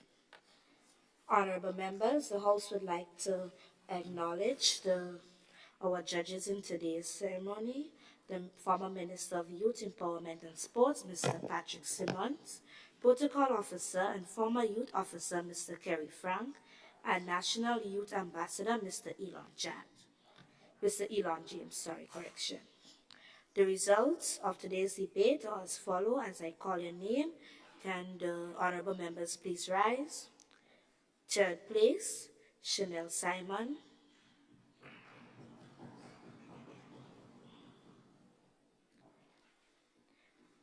Ms. Simon has amassed a total of 383 points. Second place, Antonia Coutain. Ms. Coutain has amassed a total of 388 points. And first place, Mr. Javon Bartholomew.